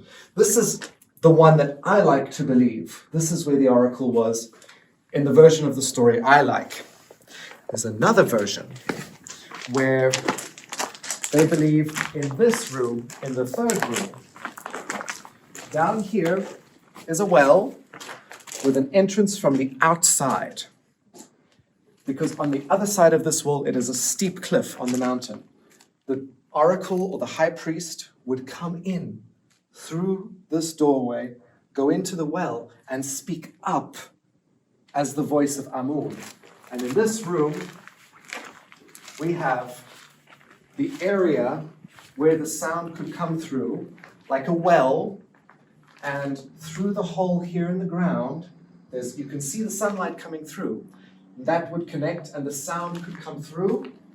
And it's believed that over here would have stood, in one of the versions, the statue of Amun, and the oracle's voice would come out from here.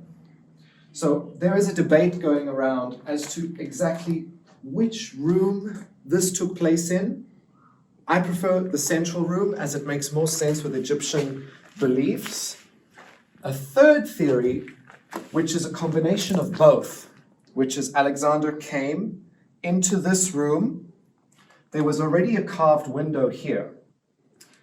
The oracle went up the stairs and spoke through that window, which is more likely because we have the Temple of Horus, where we have the window above, which has the oracle speaking from above. So that makes more sense than a well.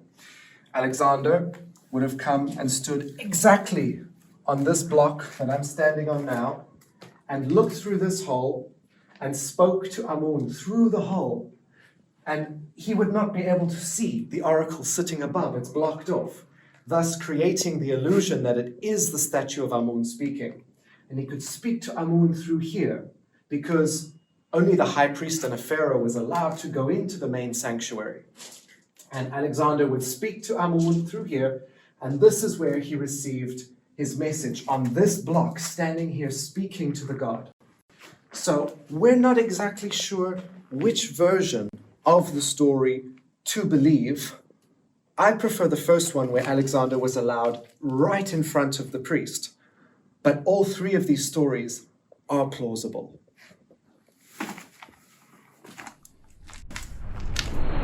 Once Alexander was proclaimed as the son of Amun, he allegedly was processioned through the village, accompanied by 80 priests of Amun. Amun was the principal god of Egypt. He was also known as the god of the gods. He was seen as the equal to the Greek god Zeus, and in many instances they were combined, creating Zeus Amun.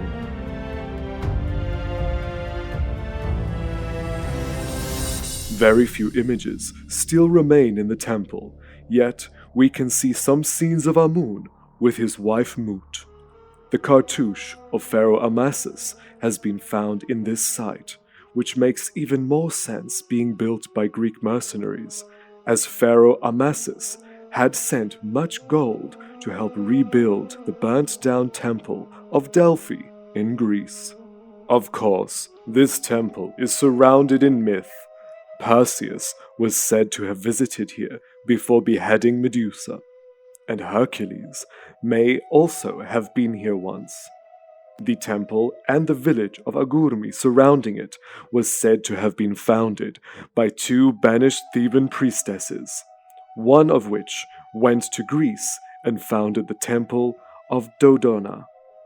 Another foundation myth is that the Greek god Dionysus was lost in the Libyan desert. Almost about to die from thirst, a figure appeared and led him to the spring of Agurmi. To give thanks for his life, he erected the temple and blessed the oasis to become forever fertile. All of these are good stories, but are myths. The reality is, it was built by the Greek mercenaries, the men that aided the Egyptian army. And many years later, even Alexander's father would come here. Alexander the Great actually had a connection to Egypt before, right?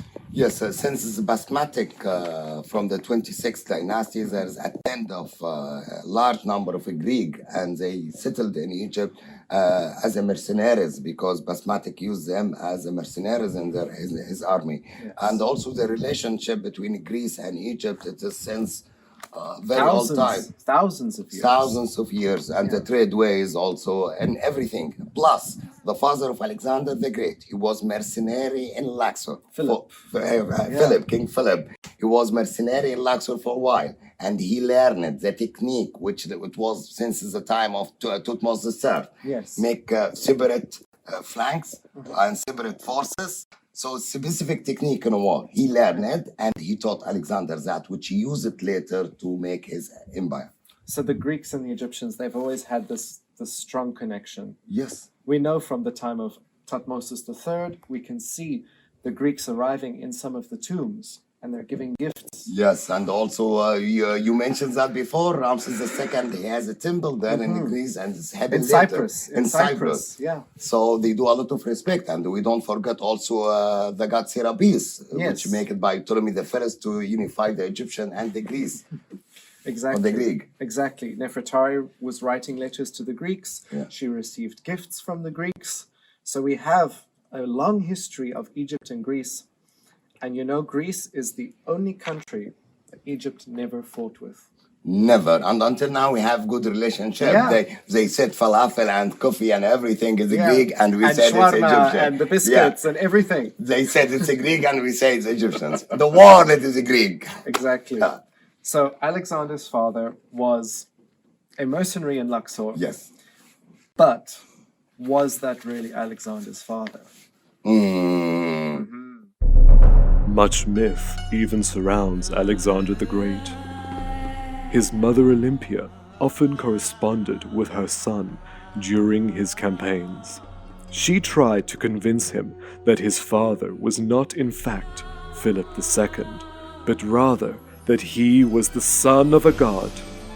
This gave rise to the medieval myth that the last native pharaoh of Egypt, Nectanebo, when he was conquered by the Persians, rather than fleeing south to Nubia, as was historically stated, that he went north to Greece, where he met with Olympia. He told her that the god Amun would visit her that night, and so Amun did, yet Olympia was deceived. Nectanebo was dressed in the guise of Amun and impregnated Olympia, thus conceiving Alexander the Great. Oh yes, this all sounds wonderful. However, this was merely a myth, but had it been true, it would be yet another feather in the cap for Alexander to explain why the Egyptians embraced him, as he would have had a claim to being Pharaoh, as he was supposedly the son of Pharaoh. Philip played a crucial role in Alexander's life. In fact, without Philip, there couldn't have been an Alexander the Great. Philip's the one who reshaped northern Greece, making it stronger and more united. Philip's also the one who created the army that Alexander would inherit, and even the plan to attack Persia was Philip's. We have to remember that even Philip was relatively young when he came to the throne, and in such a short space of time he almost achieved the unthinkable.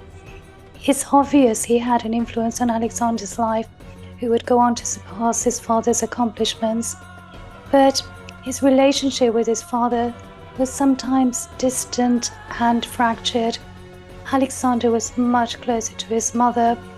The dark side of Alexander, which would sometimes manifest itself in bouts of anger, acts of cruelty, and even destruction, was probably the result of the world in which he grew up in and the relationship he had with his parents.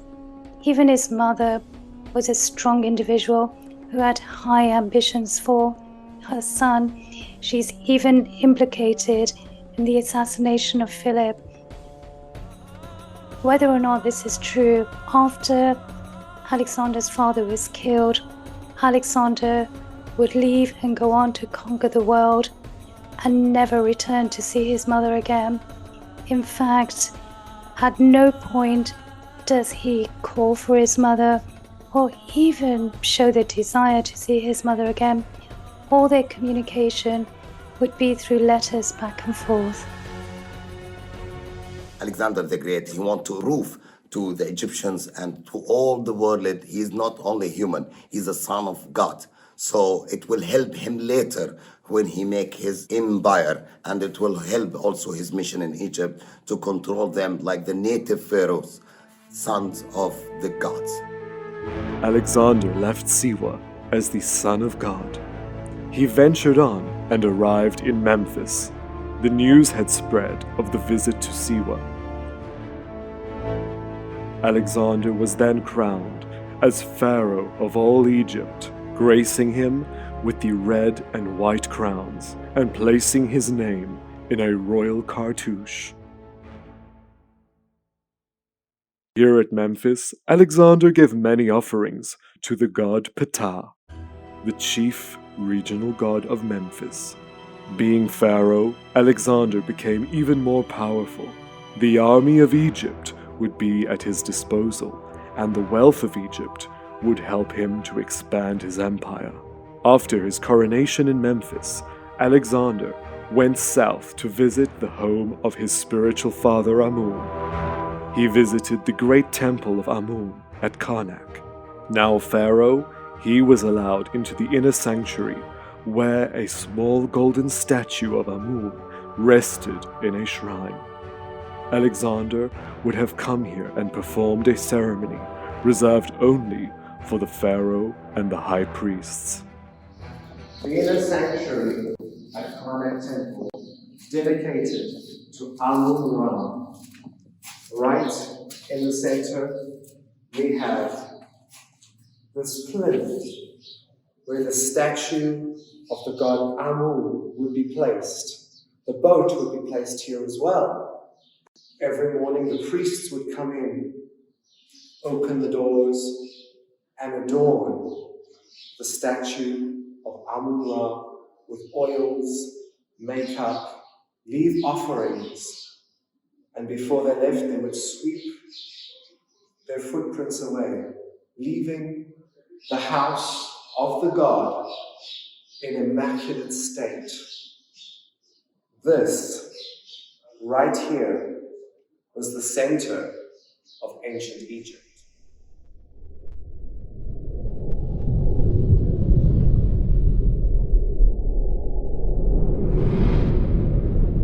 Slight traces of Alexander remain on the walls of this sanctuary.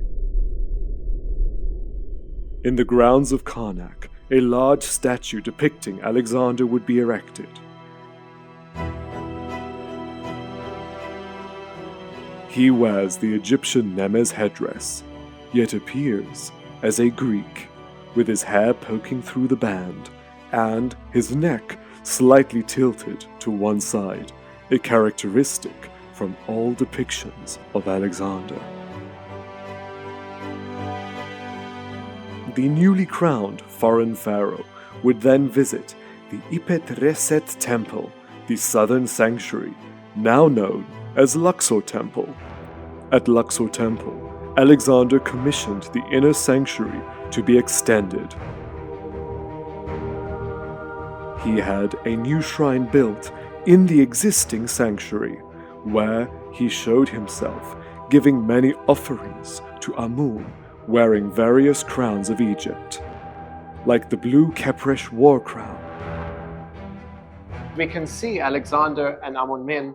We know it's Alexander from his name. Yeah. Alexandros. Yeah. Alexandros. Alexandros. Here we have Alexander the Great offering jars to Amun-Min with his erect, circumcised penis. Yes. But there's something interesting happening here that you told me about. What's going on, Lami? Something coming out from the semen because Amun-Min ejaculating in front of Alexander the Great. So from semen, there's something similar to sperm comes out. We have controversial here. Some people said the text was here, and someone he just connect between the semen and also the penis of Amun. So it's controversial. Until now, we can understand really what's going on. If it's a sperm, did the ancient Egyptian invent microscopes? I doubt that. Yeah. They knew something. Yeah. But it's interesting we see that because we have a festival once a year where the pharaoh had to ejaculate into the Nile to keep the Nile fertile in front of an audience. Yeah. So it is very weird, and at the same time part of their culture. Maybe we can understand it, but by their time it's very understood. Yeah. Are acceptable too. Yeah. In the inner sanctuary at Luxor Temple would have been housed the boat that had the statue of the god Khonsu, the son of Amun and Mut.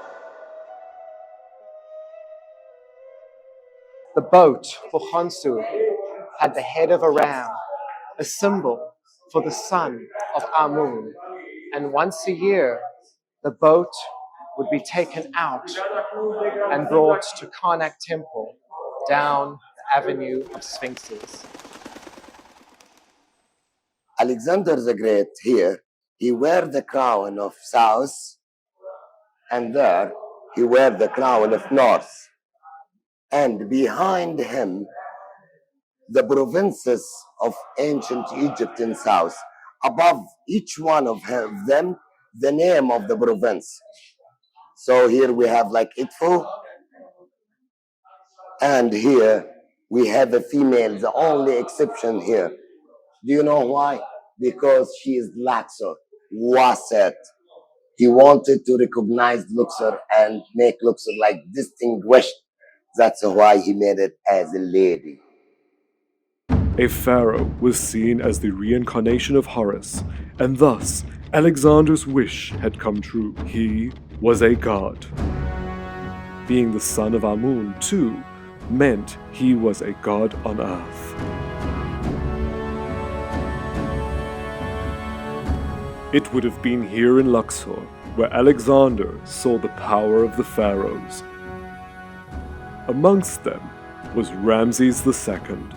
Alexander saw the might of this king and the empire he wielded strewn across the walls of the temples. Alexander would adopt the symbol which mighty pharaohs like Ramses had been ordained to wear. He showed himself wearing the curved ram's horns, showing the sheer power connected to Amun. Inside this smaller section of Luxor Temple is a piece of Ramses II, shown here with the ram's horns of Amun. The ram's horns that would be repeated by every pharaoh that wanted to be connected to the reign of Ramses the Great. Alexander emulated the great pharaohs such as Ramses to take on their strength to build his empire. He commissioned new coins of himself, showing the ram's horns of Amun, so that all throughout his empire would know he was Pharaoh. We don't often see Alexander the Great depicted as an Egyptian or even as a pharaoh, only on a couple of statues and carvings. However, here we have something so unique. It is Alexander depicted as the god Hapi before an offering table with fish and plants hanging off of the offering table. Isn't he just the most magnificent example of Greek and Egyptian art combined? One of Alexander the Great's favorite things that he found when he came to Egypt was the hoopoe bird, and he had it depicted in many temples. And this here is the favorite bird of Alexander the Great.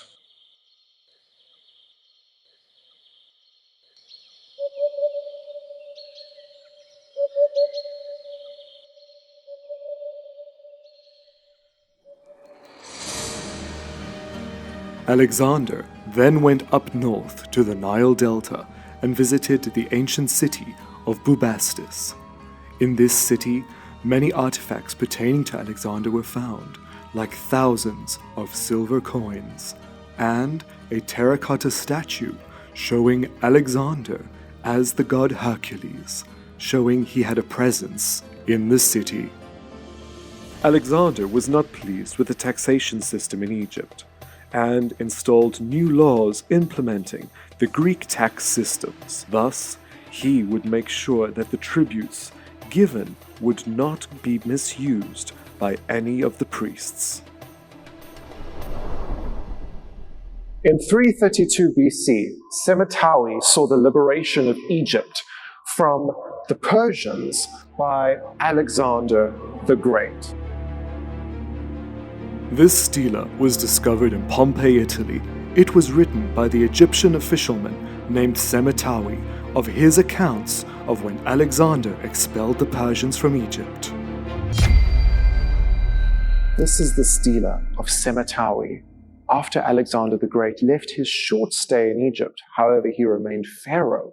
Semitawi wrote down his accounts of Alexander defeating the Persians. And shortly after Alexander left Egypt, Semitawi became the high priest of the son of Isis, Horus.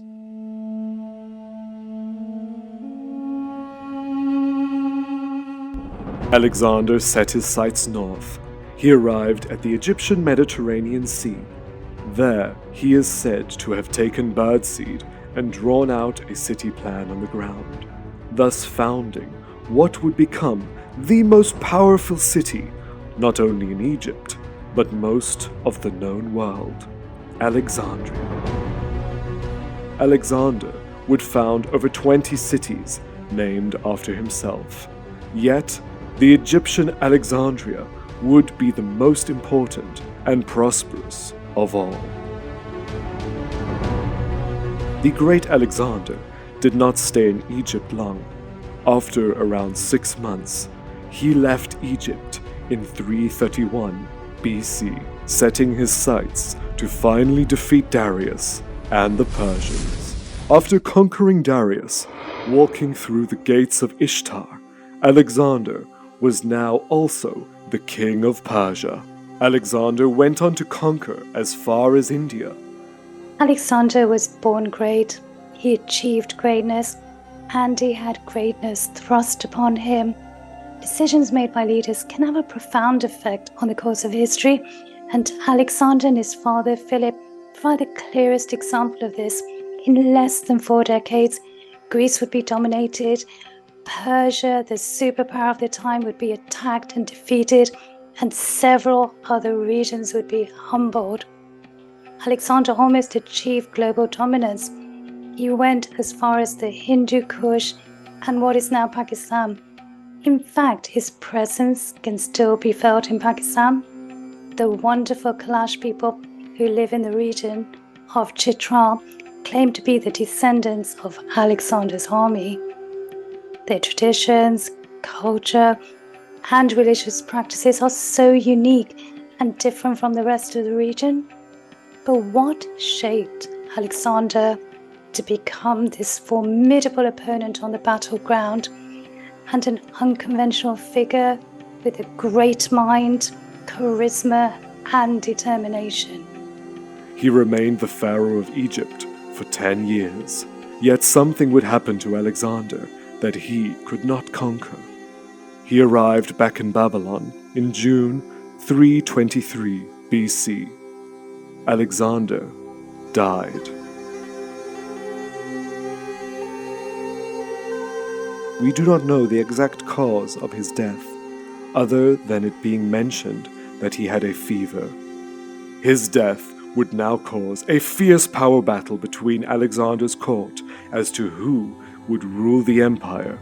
It seems to have been divided up. The half-brother of Alexander the Great would become the next crowned pharaoh of Egypt, Philip III. Philip proved to be a very weak king of Egypt and Macedon, and served as more of a puppet controlled by more powerful people. Philip III wanted to emulate Alexander the Great. He depicted himself at Karnak Temple.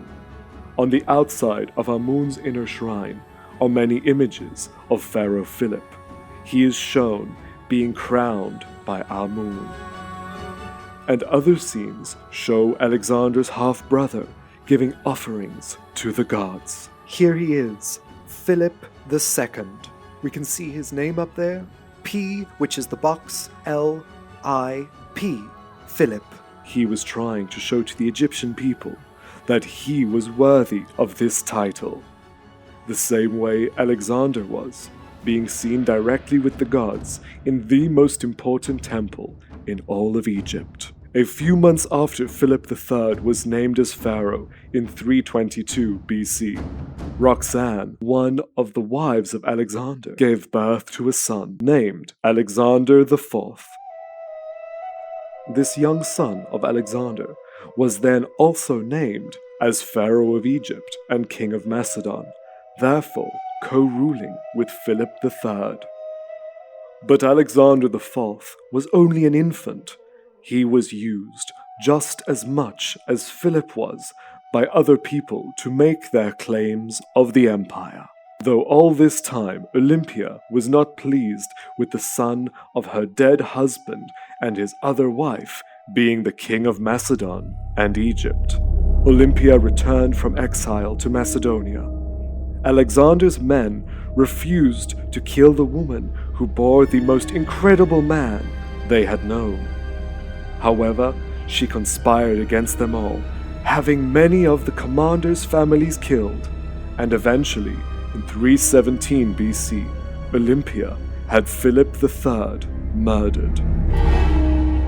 But what happened to Olympia now, the mother of Alexander the Great?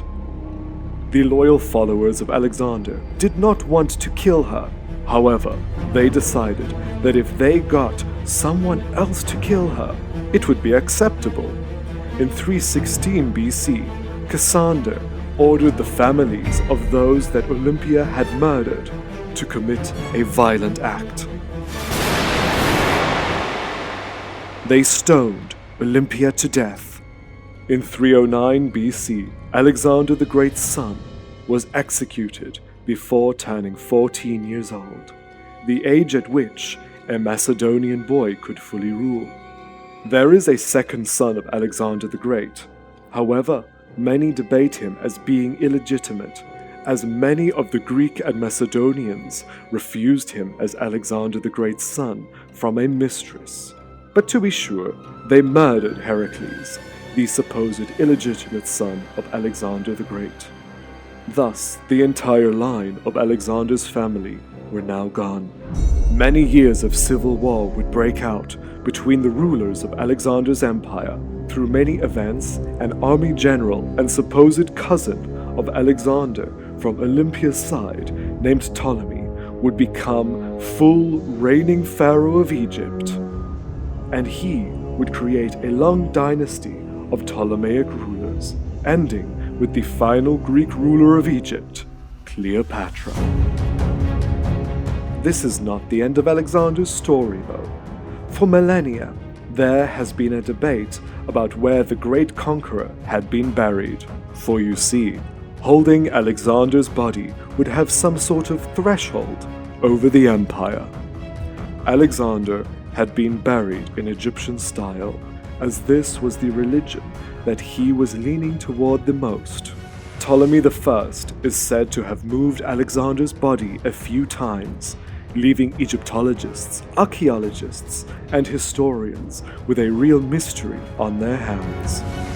At Saqqara, near the ancient capital of Memphis, is something that looks surprisingly un-Egyptian.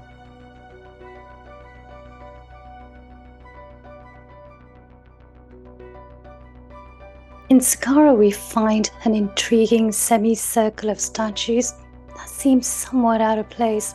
Despite their poor preservation, these statues provide an insight into art and cultural development under the Ptolemies. Presently, their surface is quite coarse, but originally they were probably covered in stucco and painted. The statues are thought to be of some of the greatest classical Greek poets and philosophers, including Homer, who wrote the Iliad, a copy of which Alexander is thought to have kept with him during his conquest. There's also the poet Pindar and the famous philosopher Plato, who taught Aristotle, who in turn would go on to teach Alexander the Great.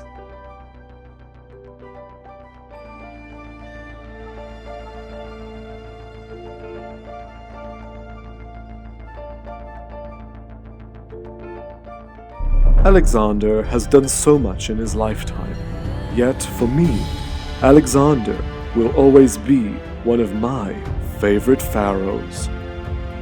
With all that Alexander accomplished, the empire he forged, the myths surrounding him, and the fact that we still speak about him today, and he is still so much part of the world we live in, it is no wonder that he is known as Alexander the Great.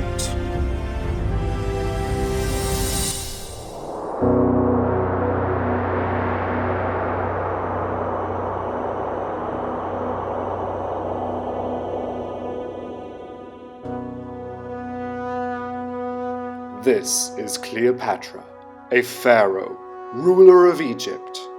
But who was she really? Too much focus on her sexuality, too much on her lovers, not enough about the real Cleopatra.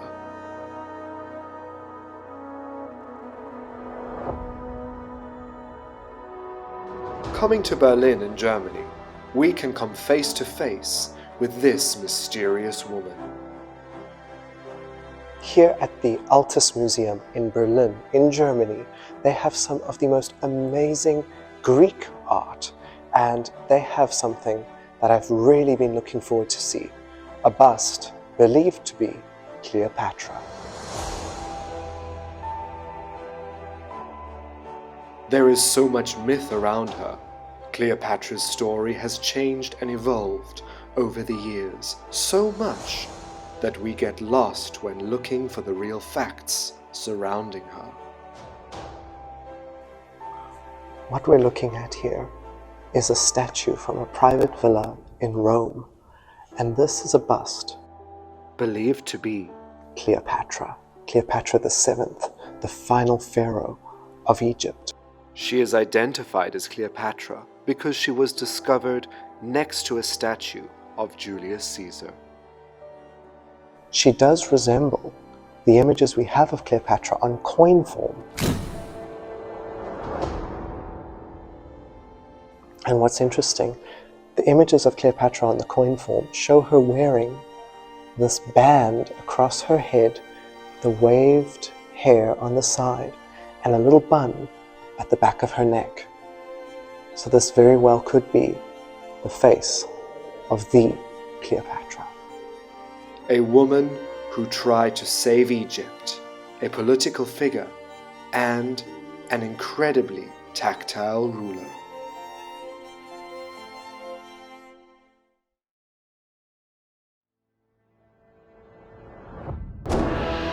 A figure whose name and legacy is burned into the minds of billions, coming from a tenacious Greek Macedonian family. She had to fight and even kill for her place on the throne, a noble attempt to save a failing Egypt. Cleopatra was willing to do anything to retain Egypt. She bore children from two of ancient Rome's most powerful men. She was a writer, an inventor, a scholar. Thousands of years later, we're still talking either about the men in her life or what she looked like rather than her accomplishments. She left her mark during the final days of ancient Egypt.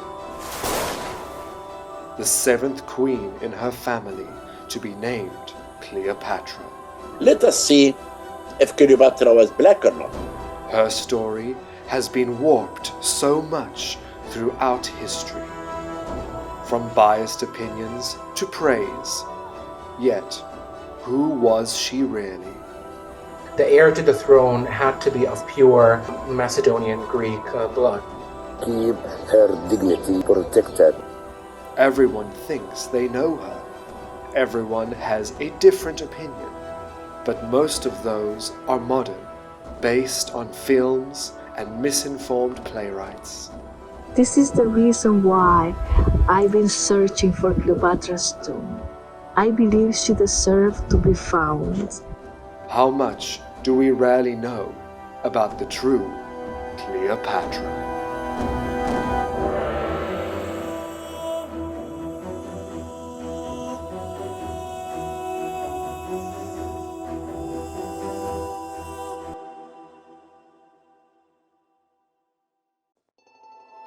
To learn about Cleopatra, we must go back a few hundred years to how her family actually arrived in Egypt. The year was 332 BC. Egypt had been taken over by the Persians, who had made life for the population of Egypt quite uncomfortable. However, Egypt's salvation was on the horizon. A power was rising up against the Persians. This power was based in northern Greece, known as Macedonia. His name was Alexandros, or, as we know him, Alexander the Great. He wanted what the Persians had. He wanted to take over their expanding empire as it was making advances towards Macedonia. Alexander arrived in Egypt and chased Darius and the Persians out. Egypt and Greece had good relations for hundreds of years prior.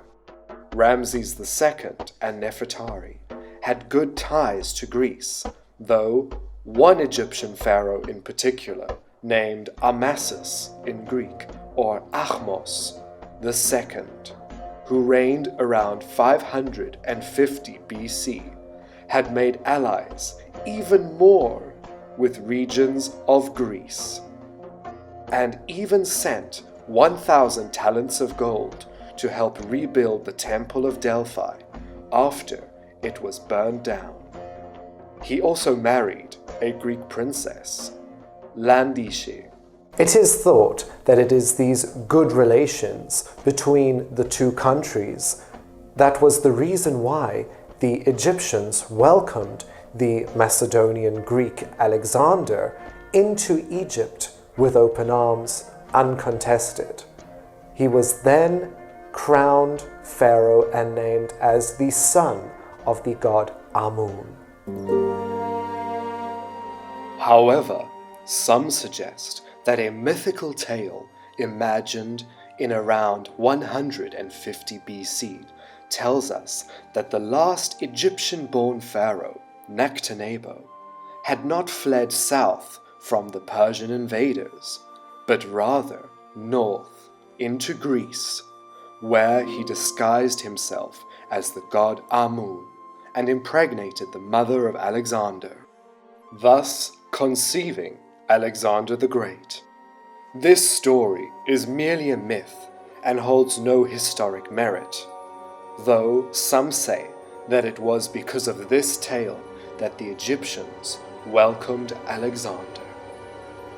Alexander adopted Egyptian custom, representing himself as a pharaoh, a title that he was most proud of. Alexander only stayed in Egypt a few months, founding the new capital city named Alexandria on the Egyptian Mediterranean, and building several small additions to existing Egyptian temples. He left Egypt, went to Persia, and beyond. When Alexander returned to Babylon in 323 BC, he mysteriously fell ill, and shortly died after entering the city. With his recognized son not yet born, the rulership of Alexander's empire was split up between his courtiers. The half-brother of Alexander ruled Egypt for a few years, with the then infant son of Alexander, named after his father, being only a figurehead and not a real pharaoh. Alexander IV was killed at age 13, and shortly after, another illegitimate son of Alexander the Great was also written out of the story. Other Macedonians made attempts to conquer Egypt, but it was Ptolemy I who was crowned as pharaoh from Cyprus. Ptolemy I, he was Macedonian Greek, but after him it starts getting messy and confusing. And this is because brothers were marrying sisters, uncles were marrying nieces, and fathers were marrying their stepdaughters, and in between these marriage unions they were also killing each other. Ptolemy I was an army general of Alexander and his personal bodyguard, and showed great support for the followers of Alexander who defended Egypt. And some vague historical accounts mention Ptolemy was a cousin or even a half-brother of Alexander. Thus, Ptolemy became pharaoh of Egypt and founded the Ptolemaic dynasty. The family that gave us Cleopatra the Seventh. To add further to the confusion, the men were all called Ptolemy, and the women were either Arsinoe, Berenike, or Cleopatra. So our Cleopatra is actually Cleopatra the Seventh. Many years later, after the start of the Ptolemaic dynasty, their final pharaoh was about to emerge. Cleopatra's family tree is very complicated. In fact, to say it's complicated is an understatement. It's like navigating your way through a complex maze full of twists and turns and dead ends, and when you finally make it to the end, you're more confused and wonder how you got there. The year was 69 BC. Cleopatra the Seventh was born. She was said to become the most revered of all the Cleopatras. A very ambitious queen, a very intelligent queen, that she did learn languages.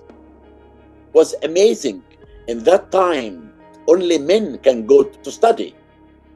Cleopatra was formally educated, most likely at the great learning center known as the Museum. Cleopatra was the first of the Ptolemaic ruler who speak Egyptian. She was born in Alexandria, Egypt, the only Ptolemaic ruler who learned and spoke the Egyptian language.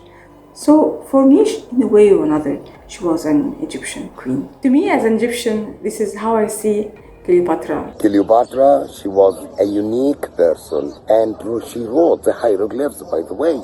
And Cleopatra, she spoke, for example, Aramaic, Hebrew, ancient Egyptian language, Greek, Latin, and she cared about all the kind of knowledge, astronomy, philosophy of ancient Greece and ancient Egypt, and also the religion of ancient Egypt. She knows all the gods. She has like large knowledge about ancient Egypt, and the lady, she had a dignity. Cleopatra had the best education available. During the Ptolemaic period, Alexandria became the cultural hub of learning, and it all began with the vision of Ptolemy I. He wanted to amass education and knowledge from all over the world and have it in one place, and I think he got pretty close to achieving this. Alexandria attracted scholars from all over the world, some of the greatest minds ever. And during its peak, the Alexandrian library amassed about 500,000 books. Every time a ship would come to the Alexandrian harbor, if there were any books on board, they would take these books, get them copied, and then return them back to the owner. Egypt, apart from grain, also controlled the paper trade, so they became the greatest exporters of books. There was a whole institutional complex where they could gather, and some of the greatest minds would share their ideas. The Ptolemies wanted to make sure that they stayed there, so they gave them great living standards. So this is the social, educational environment in which Cleopatra grew up, and she thrived in this environment and excelled. And I think she was a bit of a child prodigy, and her father, Ptolemy XII, saw something special in her from a very young age, and he therefore trained her to become the next pharaoh. He trained her to become fantastic at public speaking, and she managed to learn 9 languages. That's remarkable. And Plutarch tells us that she flowed from one language to another with ease, and she spoke them beautifully, which makes me think that she learned these languages from a very young age. And not only did she excel in languages, she would have learned literature, astronomy, mathematics, and it looks like she had an interest in medicine as well, because there are some medical treatises which are assigned to her in dermatology. So she was a very exceptional, intelligent woman. Cleopatra's parentage is widely disputed. Many ancient sources have various opinions. Her father, Ptolemy XII, Uletis, was the son of Pharaoh Ptolemy IX. Oletti's mother is disputed. Cleopatra Selene is suggested, as it is known that she bore 2 children. His second wife, Cleopatra IV, is a candidate, but it is not certain. The ancient writer, around 100 BC, Pompeius Trogus, has referred to Ptolemy Auletes as the bastard son, while Cicero makes mention of a half-Greek, half-Syrian consort being the mother of Auletes. This would make sense, as Auletes spent most of his life in and around Syria. He wasn't that popular with the Romans. They didn't really, they hurled a lot of abuse his way. One of the insults that the Romans particularly enjoyed was to call him the illegitimate. Now, I've toned it down, but they said this quite a lot. Cleopatra I was actually born in Syria. She was the daughter of the Seleucid king. Her mother was Greek and Persian, and she married Ptolemy V. Now, Ptolemy V's claim to fame is a Rosetta Stone, which, of course, is responsible for the decipherment of the ancient Egyptian language. So on this stone, he basically lists all his accomplishments, all the good deeds he did. He's basically letting us know that he was a great guy. And him and Cleopatra I have a daughter, and this is now Cleopatra II. But Cleopatra II goes a step further in that she marries both her brothers. So first she marries Ptolemy VI, and then when he dies, she marries Ptolemy VIII. She has children from both her husbands. One of her daughters is Cleopatra III. We're on to the third now. Cleopatra III ends up marrying her uncle and stepfather, Ptolemy VIII. And by this stage, Ptolemy VIII is married to mother and daughter. It gets very confusing. And then Cleopatra III, she has a daughter who is Cleopatra IV. Cleopatra IV is killed off by one of her sisters. And then we've got Cleopatra V and VI, who are a little bit more obscure. The Ptolemaic dynasty never conceived out of their own bloodlines. A noble foreign woman would have been looked down upon, but ultimately seen as passable. Cleopatra VII's mother is also a matter of theory and opinion. 2 women are strong possible candidates. Cleopatra V, also known as Tryphania, was the sister and wife of Ptolemy XII Auletes. When they were married, a papyrus mentions their joint titles as Theo Philipatros kai Philadelphoi, which means of the father, brother and sister, the loving gods. She is also mentioned at 2 temples in Egypt, at Philae and at Edfu Temple, where she is called the daughter of the sun, mistress of the 2 lands, and female ruler. It is highly probable that her mother is the same woman as her brother. Cleopatra V, her father was probably Ptolemy IX or Ptolemy X, but she's believed to have married Ptolemy XII, who is Cleopatra VII's father. Cleopatra V disappears from the records shortly after Cleopatra VII is born. So it could be that she died in childbirth, it could be that she was exiled, or perhaps she just didn't do anything that remarkable to be written about.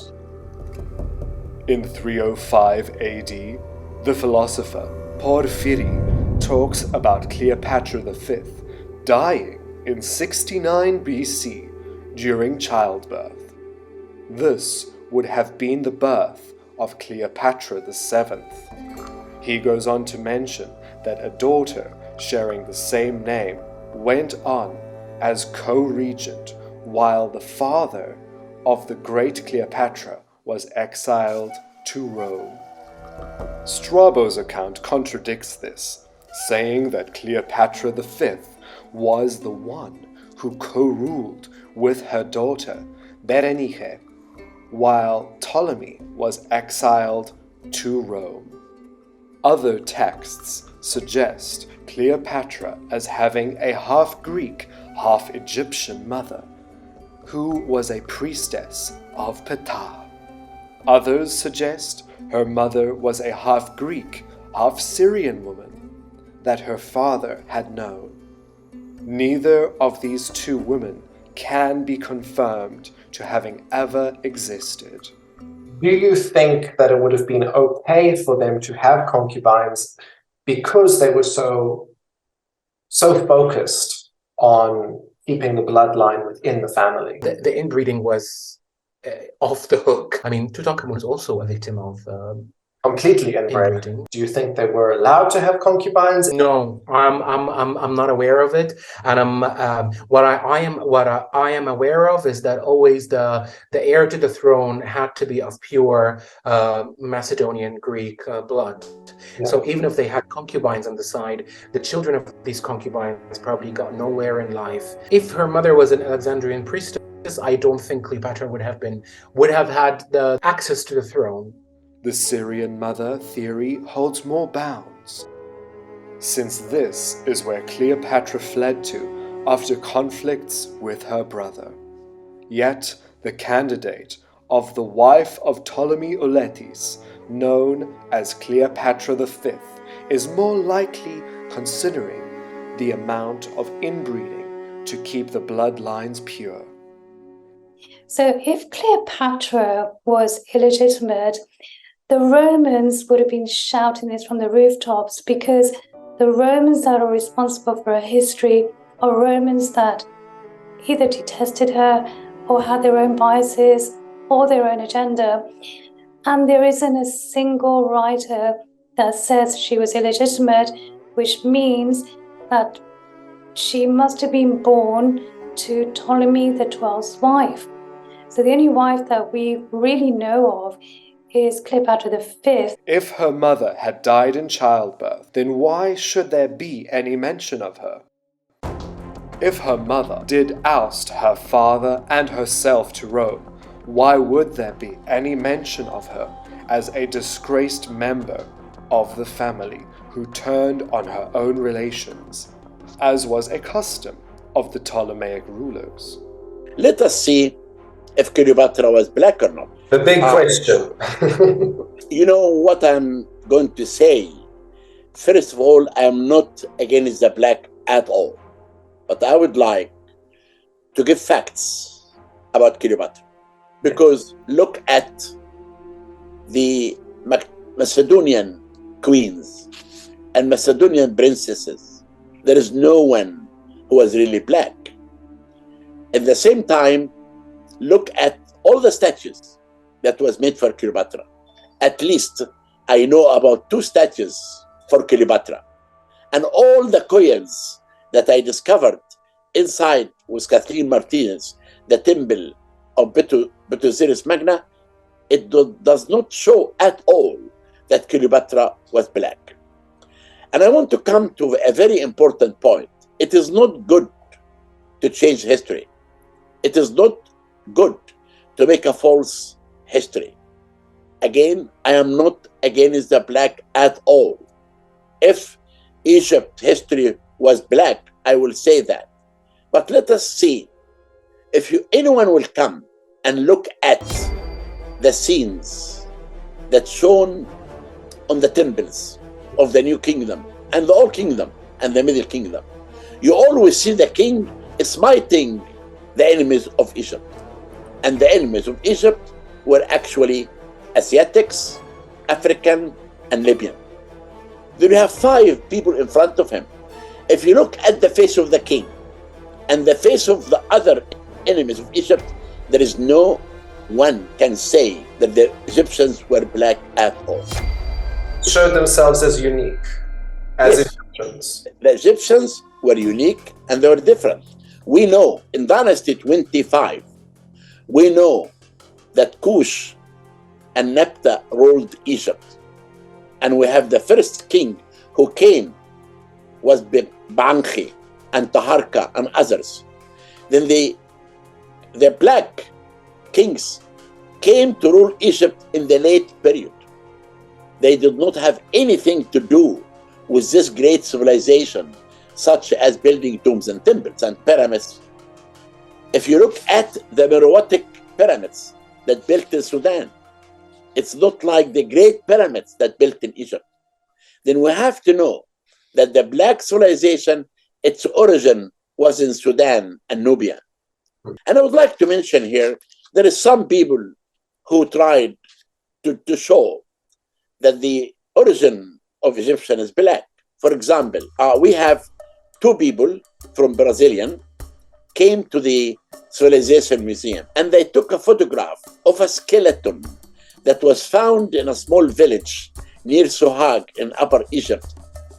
33,000 years old skeleton, which I had the opportunity to CT scan as well. He walked in quarries, and we can tell that from the changes that his work caused on his elbows as well as in his knees and patella. These are of the oldest skeletons in Africa. These two Brazilians took photographs of the skeleton, and they went to Brazil and produced a false scenario that this skeleton was black. How can anyone on earth It's not scientific. find out if this skeleton can be black or white? Mm-hmm. Also, when I was visiting Brazil, they do every year a parade. In this parade, it's celebrating that they are the origin of the Egyptians, but that's not true. Again, the black Kushite and the people in the south ruled Egypt in the late period, which is Dynasty 25. I remember when I went to give a talk in Philadelphia, and I did say what I'm saying now. Many blacks were very upset with me, and they had a march against me. Again, I am not saying at all, I'm not against the black at all, but most of my good friends are really black. But I want here to say the truth, that Cleopatra was not black. Según todos los vestigios arqueológicos, Cleopatra era de la raza caucásica. Tenemos las pinturas, los relieves, las estatuas de la gran reina de Egipto, Cleopatra. Todos confirman que Cleopatra fue de la raza caucásica. Con todo el respeto a la raza africana, Cleopatra no era africana. Cleopatra era caucásica. Y para dejarlo más claro, la raza caucásica es la raza que habita el norte de África, el sur de Europa. Cleopatra lo era. Cleopatra era de Macedonia originalmente y nació en Egipto. De nuevo, según todos los vestigios, Cleopatra era egipcia, era de la raza caucásica del norte de África. Coins from her time would show her with typical Greek facial features.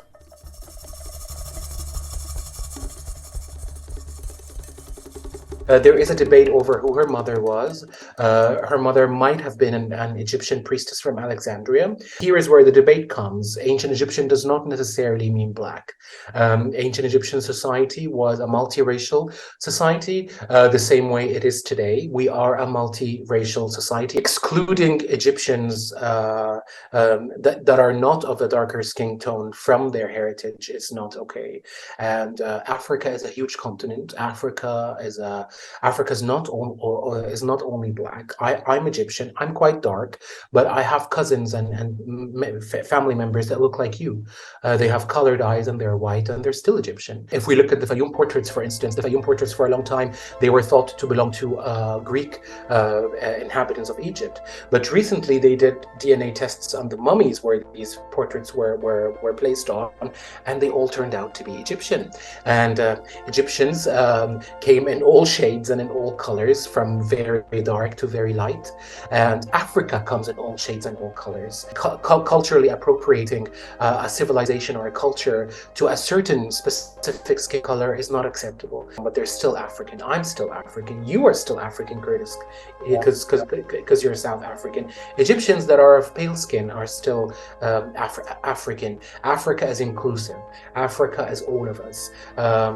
Egypt is inclusive, and referring to a certain civilization or a certain culture as black civilization or black culture, I think this is something to do with Americans' history and not the history of Africa. Africa has always been a multiracial continent, and it always will be.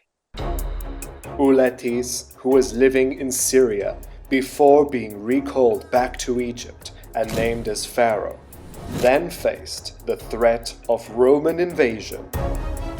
He was good friends and allies with Rome, Julius Caesar, and Pompey. He made a trade deal to keep the Romans from invading, a deal that cost 1 entire year of revenue of the entire Egypt. Naturally, however, this caused the Egyptian people to suffer greatly financially.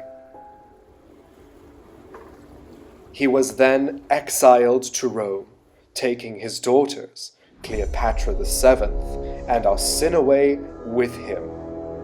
Ptolemy XII's eldest daughter became pharaoh. In 55 BC, with assistance from Rome, Ptolemy returned to retake Egypt. He killed his daughter Berenice IV and was recrowned as pharaoh. 2 years later, he named his next daughter as co-regent, Cleopatra VII. A year after that, Ptolemy died. Cleopatra was not an Egyptian. Cleopatra was a Ptolemaic lady. She was the last ruler of this dynasty. We know that the Greek people lived in Egypt for 300 years, and their role ended on 30 BC. And Cleopatra was the last queen. Cleopatra's father was Ptolemaic, number 12. And when he died, he wrote in his will that Cleopatra and her brother, Ptolemaic number 13, should be ruling Egypt. When Cleopatra became co-regent with her brother, Ptolemy XIII, she would have been around 18 years old, and her brother was only 10.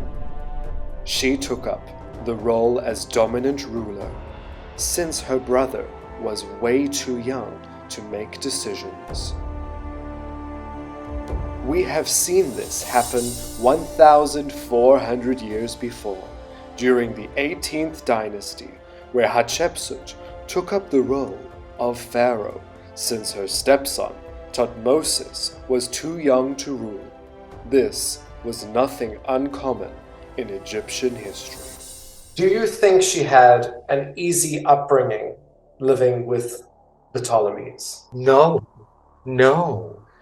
she did not. I mean, she witnessed her own sister being murdered by her own father. So, no.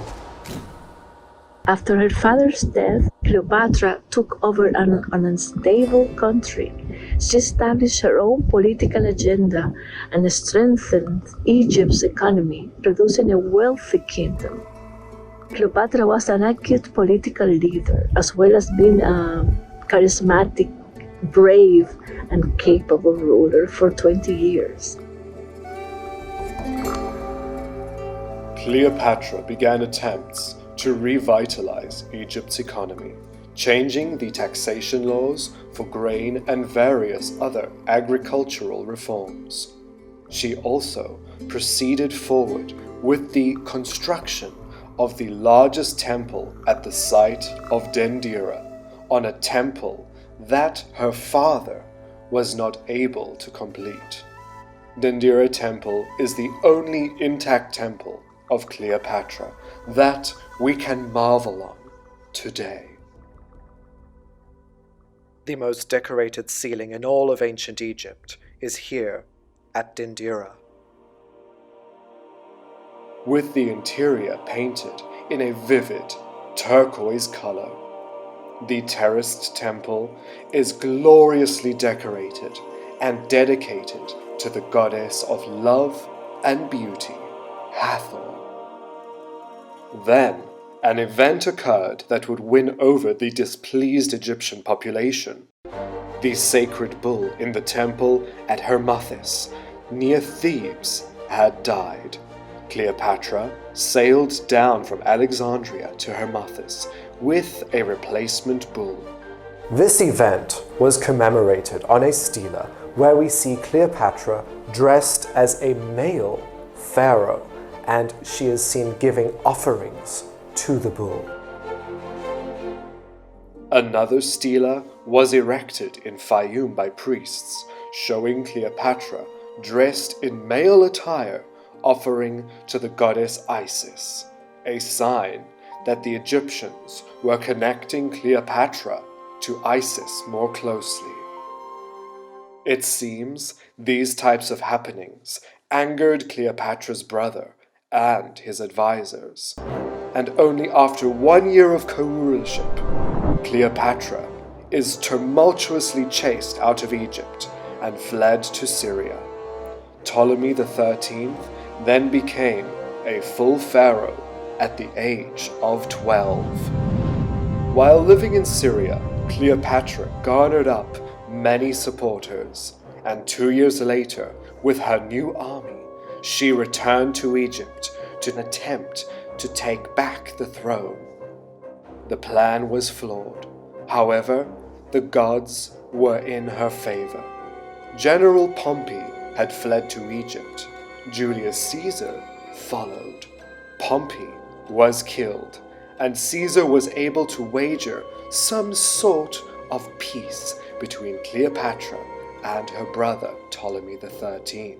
Hidden in the desert for a year, she smuggled into the royal palace while rolled up in a carpet and was revealed to Julius Caesar, the renowned Roman politician and army general. Cleopatra consulted with Caesar on how she would get the throne of Egypt back. It was during this time that Cleopatra became entangled with Caesar. Their love affair bloomed while they lived together during the backlash from General Pompey's devoted followers, which Caesar eventually defeated from Alexandria. During their stay together, Cleopatra became pregnant. Cleopatra knew that if she became the lover of Julius Caesar and had a child with him, especially a son, this would offer Cleopatra a certain level of protection. So she was very clever in her way of doing these kinds of things, and she knew that Julius Caesar would be less likely to invade Egypt and, conquer Egypt from his love and his son. Yet, Cleopatra was not yet back on the throne. How would she accomplish this?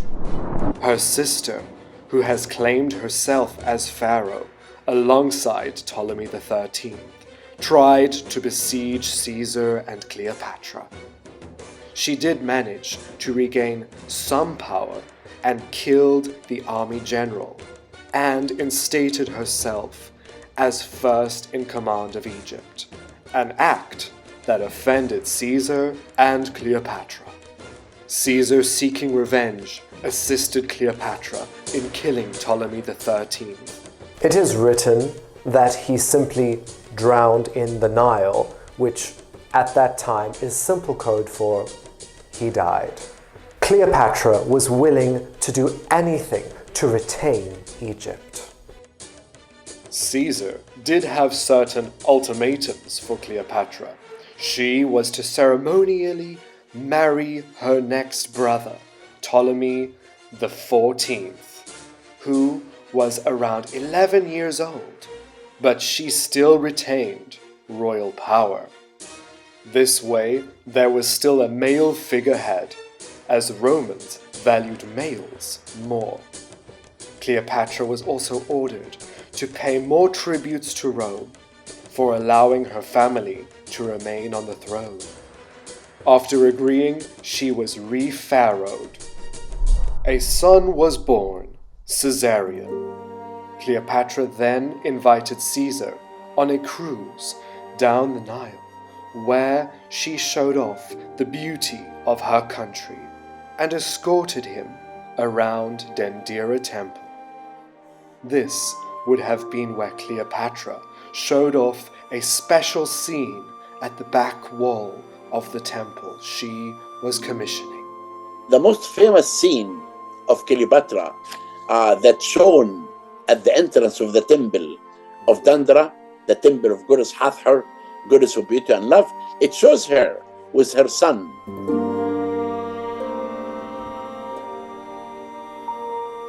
And here we have the main pharaoh of this temple, Cleopatra the Seventh, with in front of her is Caesar. Next to Caesar is their son, presented as the son of Hathor, since Cleopatra was Hathor Isis on earth. Ibi, the son of Hathor here, is in fact the son of Cleopatra and Caesar, Caesarion. On the opposite wall is Cleopatra shaking a sistrum with a man in front of her who is burning incense to the gods. This man is a representation of what she hoped Caesarion would grow up to be. This is one of the best images that we have of Cleopatra, one of the only remaining images. And above her is her name. On the left cartouche, actually, spells out the name of Cleopatra. C, L is the lion, E is the reed, O is the rope, Cleo, P is the box, Cleopa, A is the bird, and then we have hand, and that is actually the D sound, not the T sound. So we have Cleopatra. So we might actually be pronouncing her name incorrectly. It's not Cleopatra, because clearly written here in hieroglyphs, it is Cleopatra. In 46 BC, Julius Caesar had fully destroyed the followers of General Pompey. Caesar returned to Rome for a lavish celebration, where he had a parade of foreign enemies that he defeated. Cleopatra accompanied Caesar to Rome for this event. One enemy of Caesar in particular was paraded through Rome. Cleopatra's sister, Arsinoe, who had made moves against Cleopatra, was chained up and humiliated in the parade, alongside a scaled replica of the Alexandria lighthouse, where Arsinoe and the army attacked Caesar and Cleopatra. Arsinoe was then exiled to modern-day Turkey. The year 44 BC would mark a major turning point in the life of Cleopatra. On another visit to Rome, herself, her son Caesarion, and Ptolemy stayed at Caesar's personal villa. We know that she lived in Rome for almost 1 year with Caesar. The returning presence of Cleopatra with Caesar's son was not welcomed.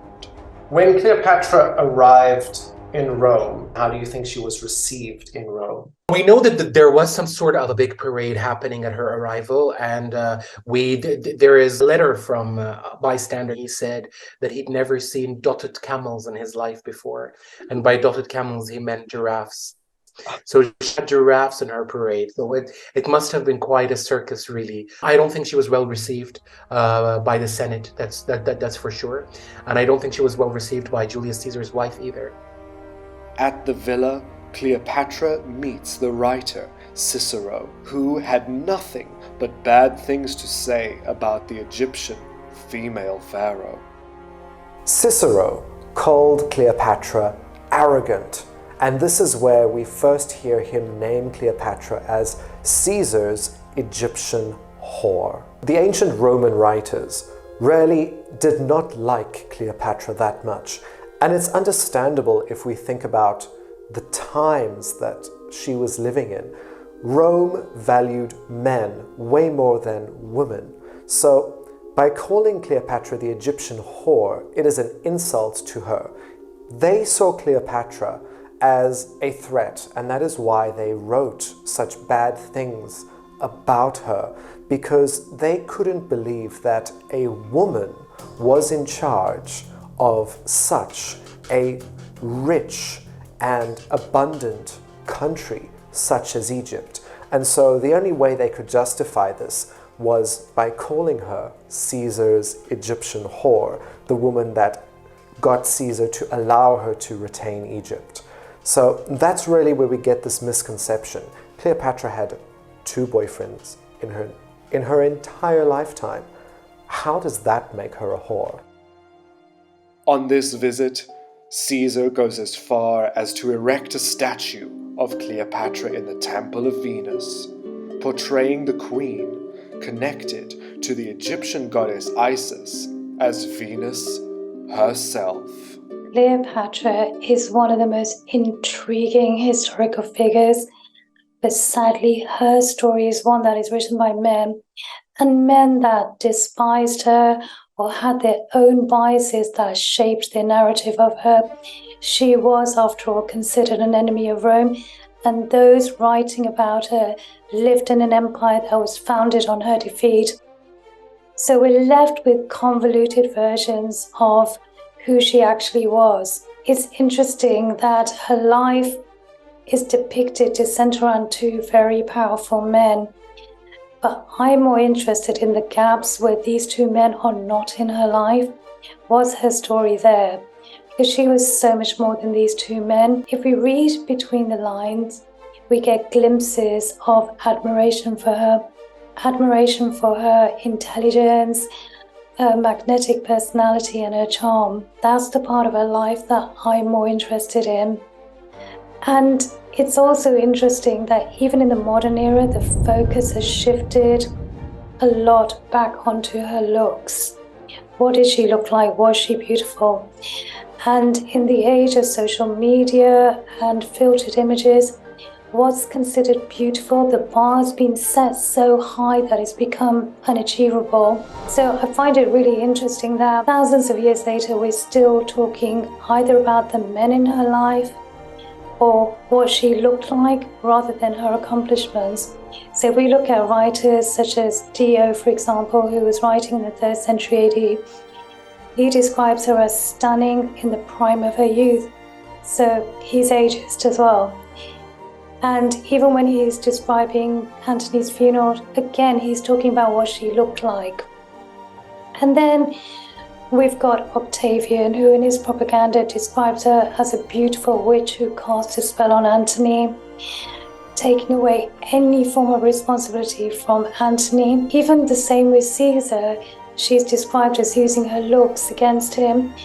Whereas she was only 21, he was a man in his 50s, a known womanizer, lots of experience, very powerful.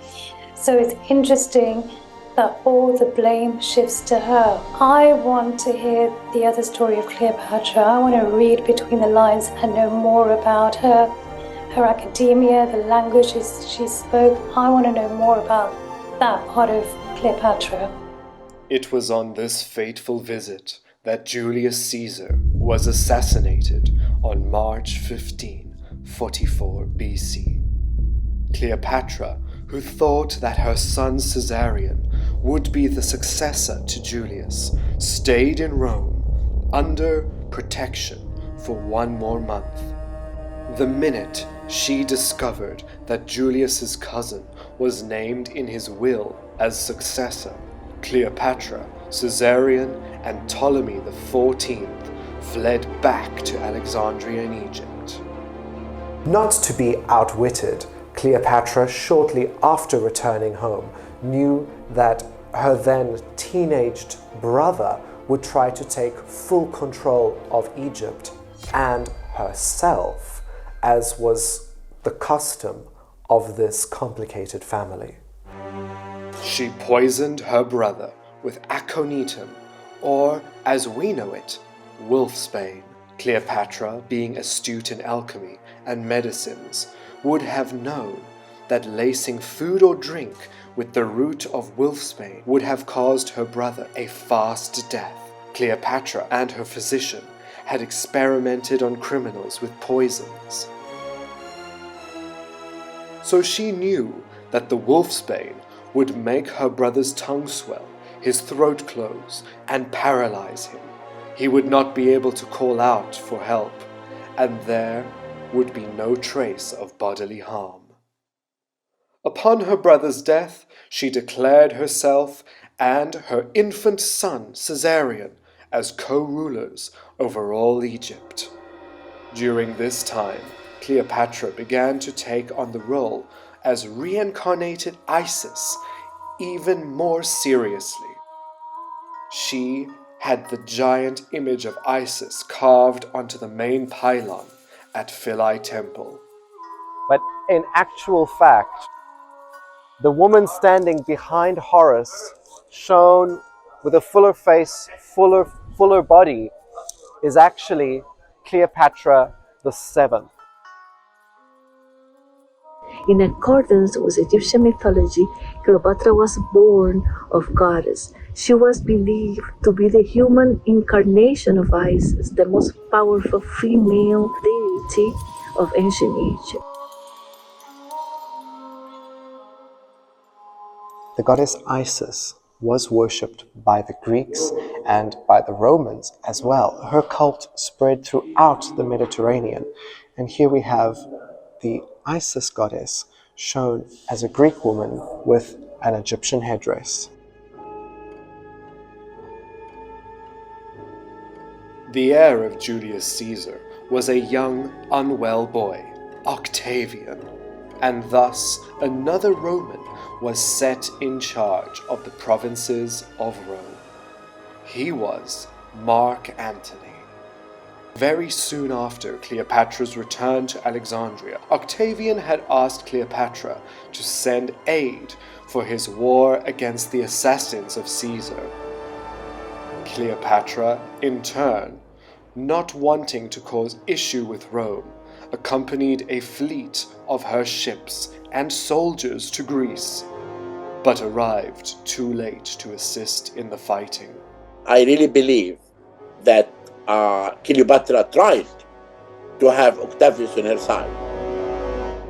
By 42 BC, Mark Antony defeated the troops of Caesar's assassins. Octavian was in control of the Western Empire, Mark Antony, his nemesis, in control of the East. Mark Antony summoned her to come to Turkey so that they could discuss the future of Egypt within Rome. He also wanted to confront her about her assistance towards Octavian. This notion of Octavian would have frightened the queen immensely. Cleopatra delayed her leaving to Turkey as she had a tactic. She wanted to increase the anticipation of Mark Antony. Eventually, she set sail for Turkey. Cleopatra arrived on her mythical barge and was dressed in full Egyptian goddess regalia. Her plan to impress Mark Antony had worked. She had him in her hand. By having Mark on her side, he changed her status from a protected province to an independent monarchy. Abandoning his own wife in Rome and totally besotted with Cleopatra, Mark Antony goes back to Alexandria with his new love. It is there in Alexandria that Cleopatra goes above and beyond to keep Mark Antony impressed. She threw lavish feasts and debaucherous parties, some that went on for days. At these events, Cleopatra would appease the patron god of Mark Antony, Dionysus. In 40 BC, Cleopatra gave birth to twins. She named these children of Mark Antony as Alexander Helios, their son, and Cleopatra Selene, their daughter. Soon after, Mark was summoned back to Rome to make new ties with Octavian. He was to marry Octavian's sister, remaining in Rome for 3 more years. Conflicts between Octavian and Mark Antony rose to a pinnacle. Mark Antony left Rome and returned back to Cleopatra. He asked Cleopatra to fund his campaigns against Octavian and the East. Surely not impressed with the return of the father of her children, who had gotten married while away in Rome, Cleopatra agreed. However, she did have terms. She wanted to make sure that Syria and Lebanon were given back to Egypt. She also wanted the assurance that her disgraced and exiled sister Arsinoe would be executed. The war against Octavian was retracted. His sister had died, and this caused a temporary peace between Octavian and Mark Antony. Other wars were still on the go. Cleopatra accompanied Mark on a campaign against the Parthians. After many weeks making it to the border of the Euphrates River, Cleopatra was advised to return back to Egypt. She was now pregnant again, and in 36 BC, she gave birth to another son by Mark Antony, named Ptolemy Philadelphus. In our modern view, some of the actions of Cleopatra could be seen as a political maneuvers rather than mere seduction. And I'm talking about her establishing relationship with Roman leaders, Caesar and Mark Antony. And this was to keep the independence of Egypt. Mark Antony's battle against the Parthians was a disaster. They lost the battle. He retreated to Beirut. Cleopatra traveled north to meet with him and his troops. She advised him that it would not be wise to return to Rome after such a defeat. He returned with Cleopatra to Alexandria, where he met his new son. Cleopatra and Mark Antony had big plans together to rule their known world. They had asked the king of Armenia to marry their son, Alexander Helios, to the Armenian princess. The king of Armenia refused, and thus Mark Antony set off for Armenia with his troops and conquered them as an act of revenge. When he returned to Egypt, the couple had a large public parade. Mark paraded the prisoners of war to Cleopatra. It was written that at this event, Cleopatra was dressed in the guise of Isis. She is said to have declared that she was Queen of Kings and that Caesarion was King of Kings. She even proclaimed her infant son as king of their Armenia. It was at this event where they publicly announced their future plans. Cleopatra, also wanting to stamp her permanent mark, ordered new currency to be minted. Several coins showing the queen were created. These coins showed her in profile, wearing a Greek diadem and her hair in a Greek-styled bun. Some coins had Antony on the reverse, and some even had their children depicted. Cleopatra even had a large granite stela placed at Karnak Temple, the holiest site of Egypt. The stela shows Cleopatra and Caesarion making offerings to the patron gods of Thebes, Montu, the god of war, and the almighty god of gods, Amun. It wasn't long before the news reached Octavian about the announcements of Cleopatra and Mark Antony.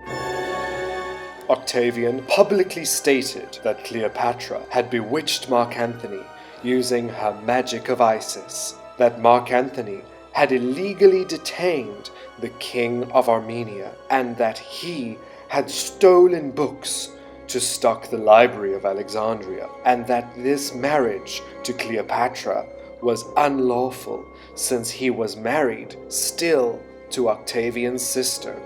The final straw was when Octavian made a claim that Mark Antony wanted to conquer Rome and move the capital to Alexandria. The Roman Senate finally declares outright war against Cleopatra, resulting in a devastating naval battle. One item can bring us closer to Cleopatra than any other. It demonstrates her deep knowledge for diplomacy. A papyrus from approximately 33 BC. Cleopatra signs a tax exemption for a man living in Alexandria. This man is a chief army commander and a financial backer of Mark Antony. By signing this tax exemption, Cleopatra knew that it was a good move because this man was somebody she wanted to keep on sides. Cleopatra approves the tax exemption and signs it in her own handwriting, stating, "Let it be done." In the late period, the priests had raised their power once again and increased their taxes. It was here at Kasr Karun that some of this drama played out. Going up the many flights of stairs, we enter an area once reserved only for priests and royals. And when you come onto the roof of this temple, it's one of the very few temples where the roof is still fully intact. When you walk out here, you can see the settlements around, the Roman baths that were built, the houses where the priests and the farmers from the area that fed this temple would have lived. And I can just imagine when there was the strike happening just before Cleopatra died, people coming here complaining to the temple, "Where's our grain?" And the priest, who would have been too scared to go downstairs because he might have been taken out, would have stood up here, spoken to the people, "Your grain is on the way, we're waiting for the taxes, you haven't worshipped the gods justly," making all of these assumptions to the people why they were not receiving their food. It is amazing that Cleopatra is able to remain in power for 19 years, although in her time there are droughts in Egypt and hunger prevails between the people. She has to open the silos for the people to find enough corn to eat. Almost instantly upon hearing that Rome has now officially declared war with Egypt, Cleopatra and Mark Antony went to Greece to seek counsel and aid in 31 BC. Many foreign kings agreed to assist Cleopatra, yet some, whom were once allies, turned their backs in fear of Octavian. Mark and his men urged Cleopatra to go back to Egypt. She insisted on staying for the war. Cleopatra stated that she would rather tackle Octavian's troops in Greece as a way to block him from arriving in Egypt. On September the 2nd, 31 BC, the naval forces of Egypt faced Rome in Greece at Actium.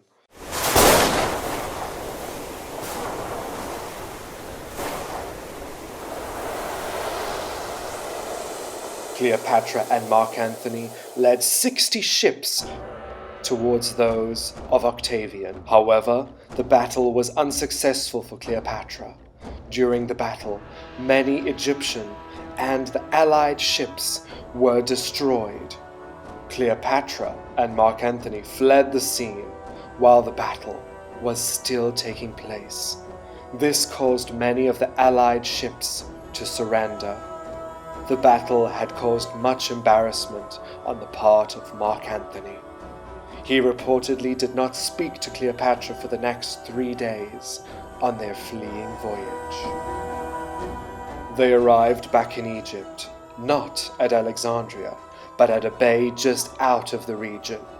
Antony boarded a ship and went to Cyrene in Greece, while Cleopatra returned to Alexandria. Cleopatra was now trying to make plans to save Egypt, but many allies that she had reached out to turned away from her and sided with Octavian after learning of the Battle of Actium.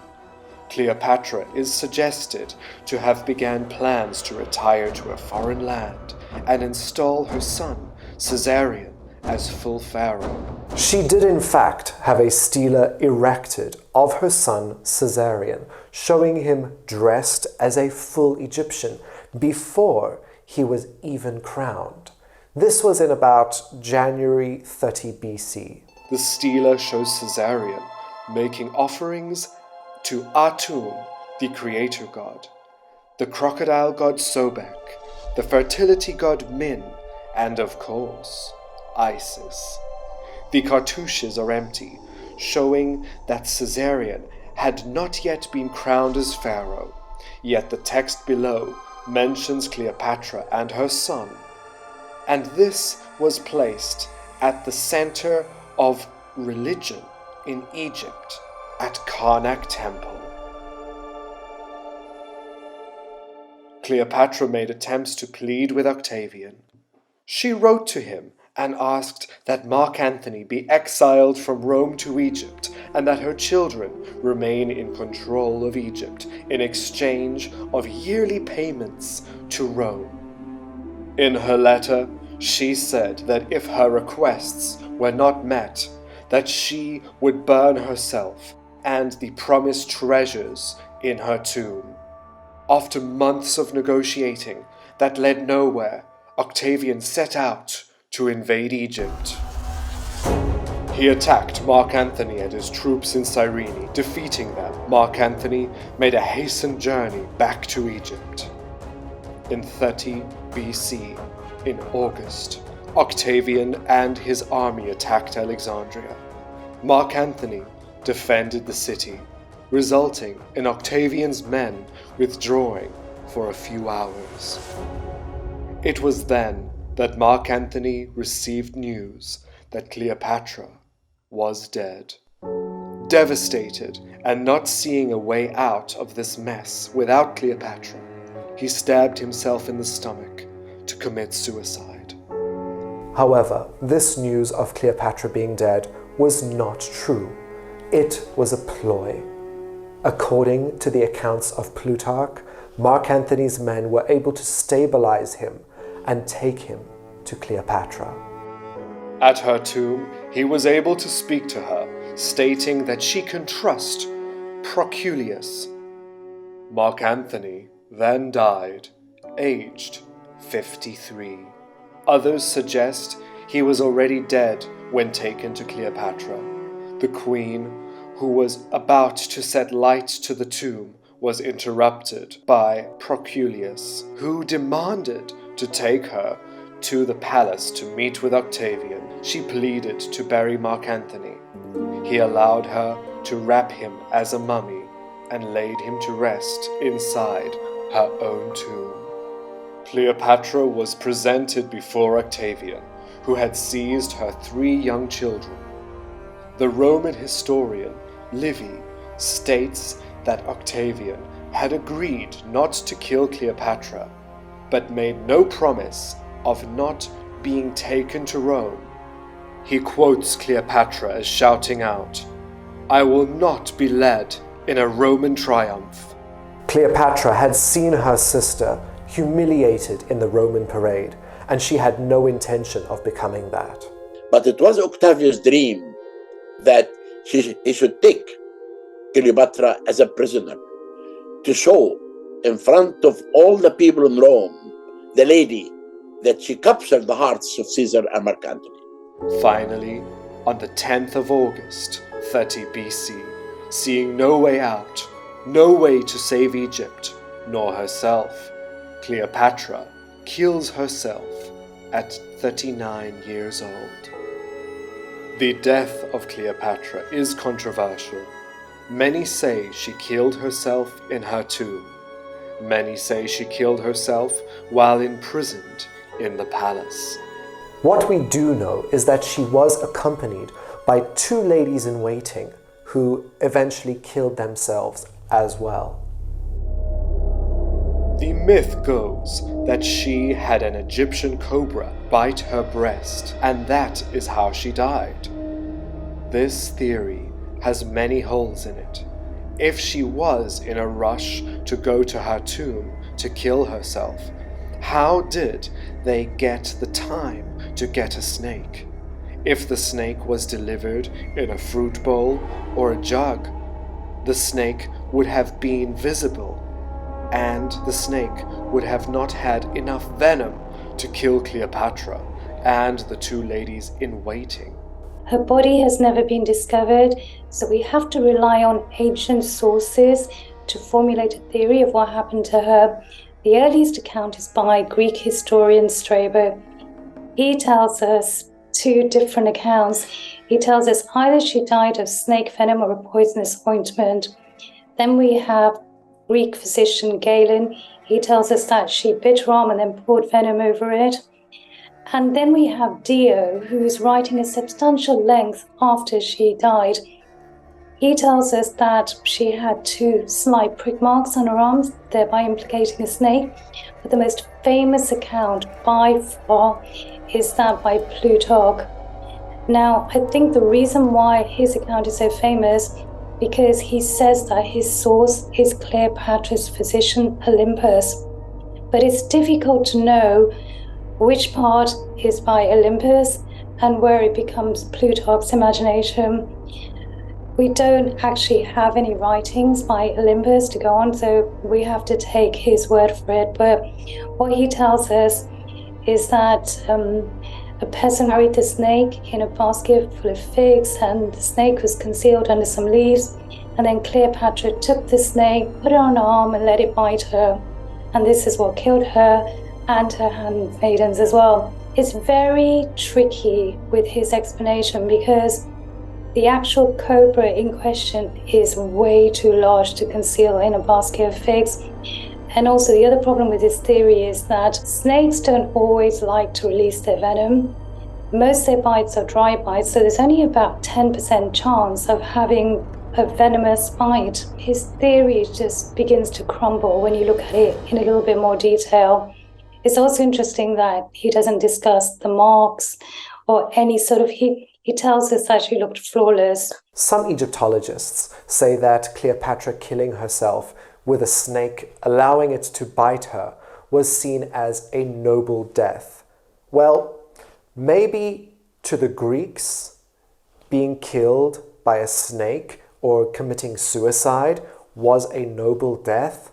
However, Cleopatra, who aligned herself with the beliefs of the ancient Egyptians, would have known that committing suicide or being bitten by a snake that you inflict upon yourself was a common sentence for convicted criminals. Surely a woman who was filled with pride of her ancient Egyptian belief system would not have taken the route to have herself bitten by a snake committing suicide. She would have known that this was not a noble Egyptian way to die. Other sources, like Galen, mention a mark on the upper arm. Cleopatra's physician offers us a clearer and more reliable verdict on her death. Upon finding and examining the queen, he notes it was snake venom. Cleopatra, being well versed in the study of medicines and poisons, would have known that pouring a small amount of poison into an open cut would be enough to kill herself. So there's a few theories of how she could have actually died. One of them is that she swallowed some poison, most likely hemlock, and some wolfsbane. Now, the problem with this theory is that none of the sources actually say that she ingested, that she swallowed any poison. All of them refer to poison going straight into her bloodstream, so injecting the poison. And there would have been at least one source that would have said this, so it looks very unlikely. And also, drinking poison would have been excruciatingly painful. Hemlock can cause awful convulsions as well. So would she have wanted to inflict that kind of pain on herself? The other thing we have to remember is that Plutarch tells us that Cleopatra experimented with poisons because she wanted to find the one that inflicts the least pain. She's accused of carrying out these experiments on condemned prisoners. I think she cut herself and probably poured snake venom onto the wound, and this would have killed her with relatively quick speed and through respiratory failure. So this is probably the most plausible explanation, because extracted snake venom stays lethal for quite a considerable length of time. When she hears the Roman will offend her in front of her nation in Alexandria, she committed suicide by cobra rather than to be offended in front of her nation. So who can take this decision? Only a strong personality who can do this decision to commit suicide to keep her dignity protected. So a lot of respect and love to Cleopatra. The tale of Cleopatra, including the political tactics, her love life, and even the mysterious death by an Egyptian cobra bite, this all spread throughout the world, and it helped to inspire poems, art, and plays like William Shakespeare and Egyptian Ahmed Shawqi, and even several Hollywood movies. So actually, even long before the Tutankhamun discovery, Cleopatra, she was actually the source of Egyptomania and of the world looking to Egypt. Very different to the Pharaonic ancient Egyptian history, the history of the Ptolemies in Egypt is very well documented by the Greek and Roman historians of that time.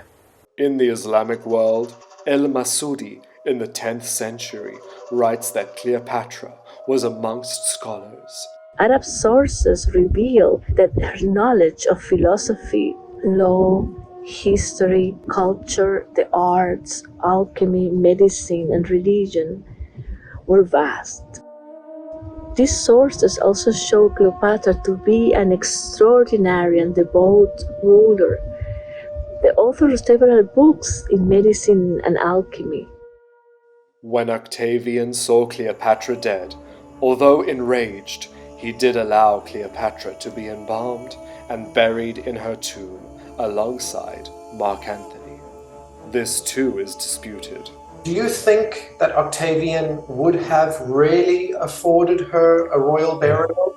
I doubt it, because we know that Octavian, or Augustus as he will later on be referred to, cleared all of Cleopatra's treasures and took them back with him to Rome. So even if he did bury her, it would have not been a royal burial. He was not going to let her get buried with tons and tons of gold. We know it is recorded that he left Alexandria with all of her treasures and all of her money. I was involved in the search of the tomb of Cleopatra for about 12 years. I did join Catherine Martinez, and we worked together inside a temple called Tabu Osiris Magna. That temple is located west of Alexandria, and Catherine thought that Cleopatra and Mark Antony could be buried there. We started our excavation. We discovered many statues of Ptolemaic and also coins of Cleopatra and faces of Cleopatra. And the most important face that we found It's a beautiful alabaster face, show Cleopatra as a very white woman.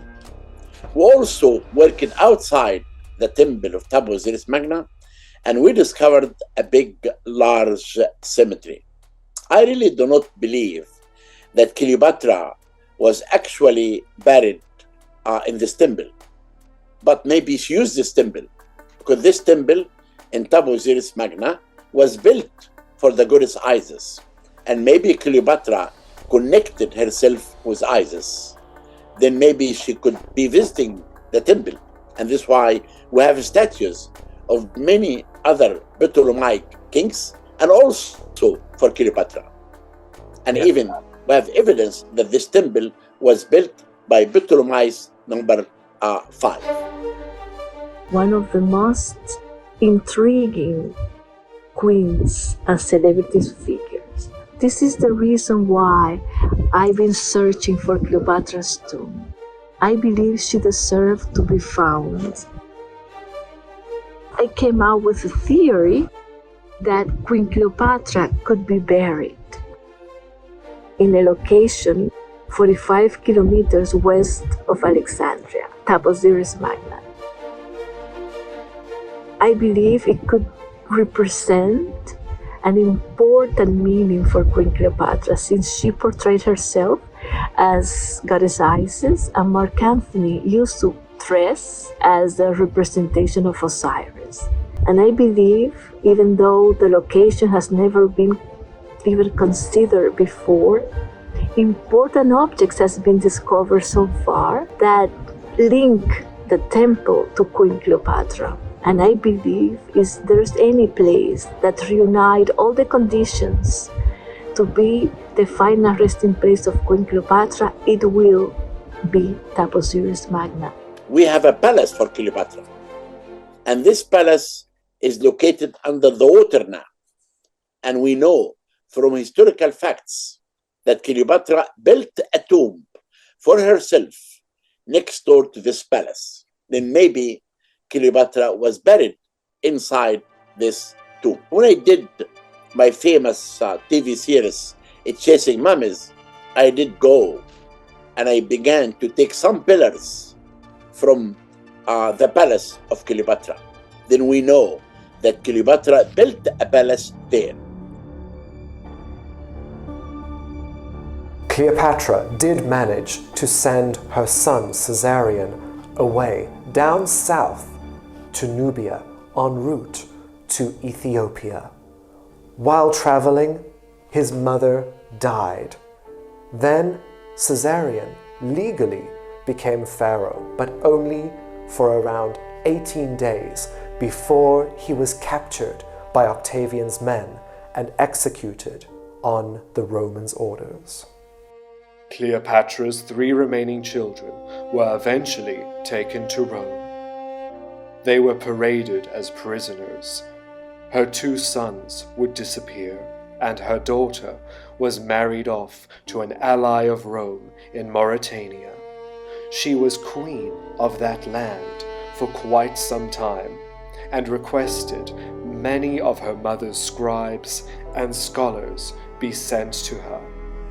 She had a son named Ptolemy, who went on to rule Mauritania for a short time before being executed by Caligula in 40 AD, and thus completely ending the Ptolemaic bloodline.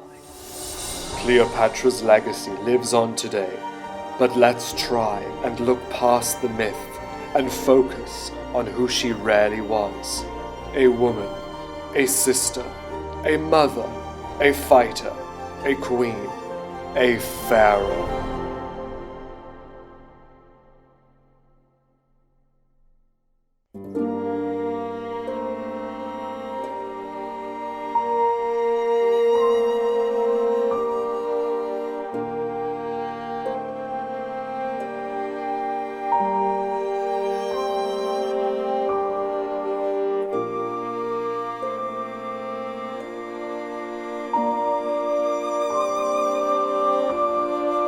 you.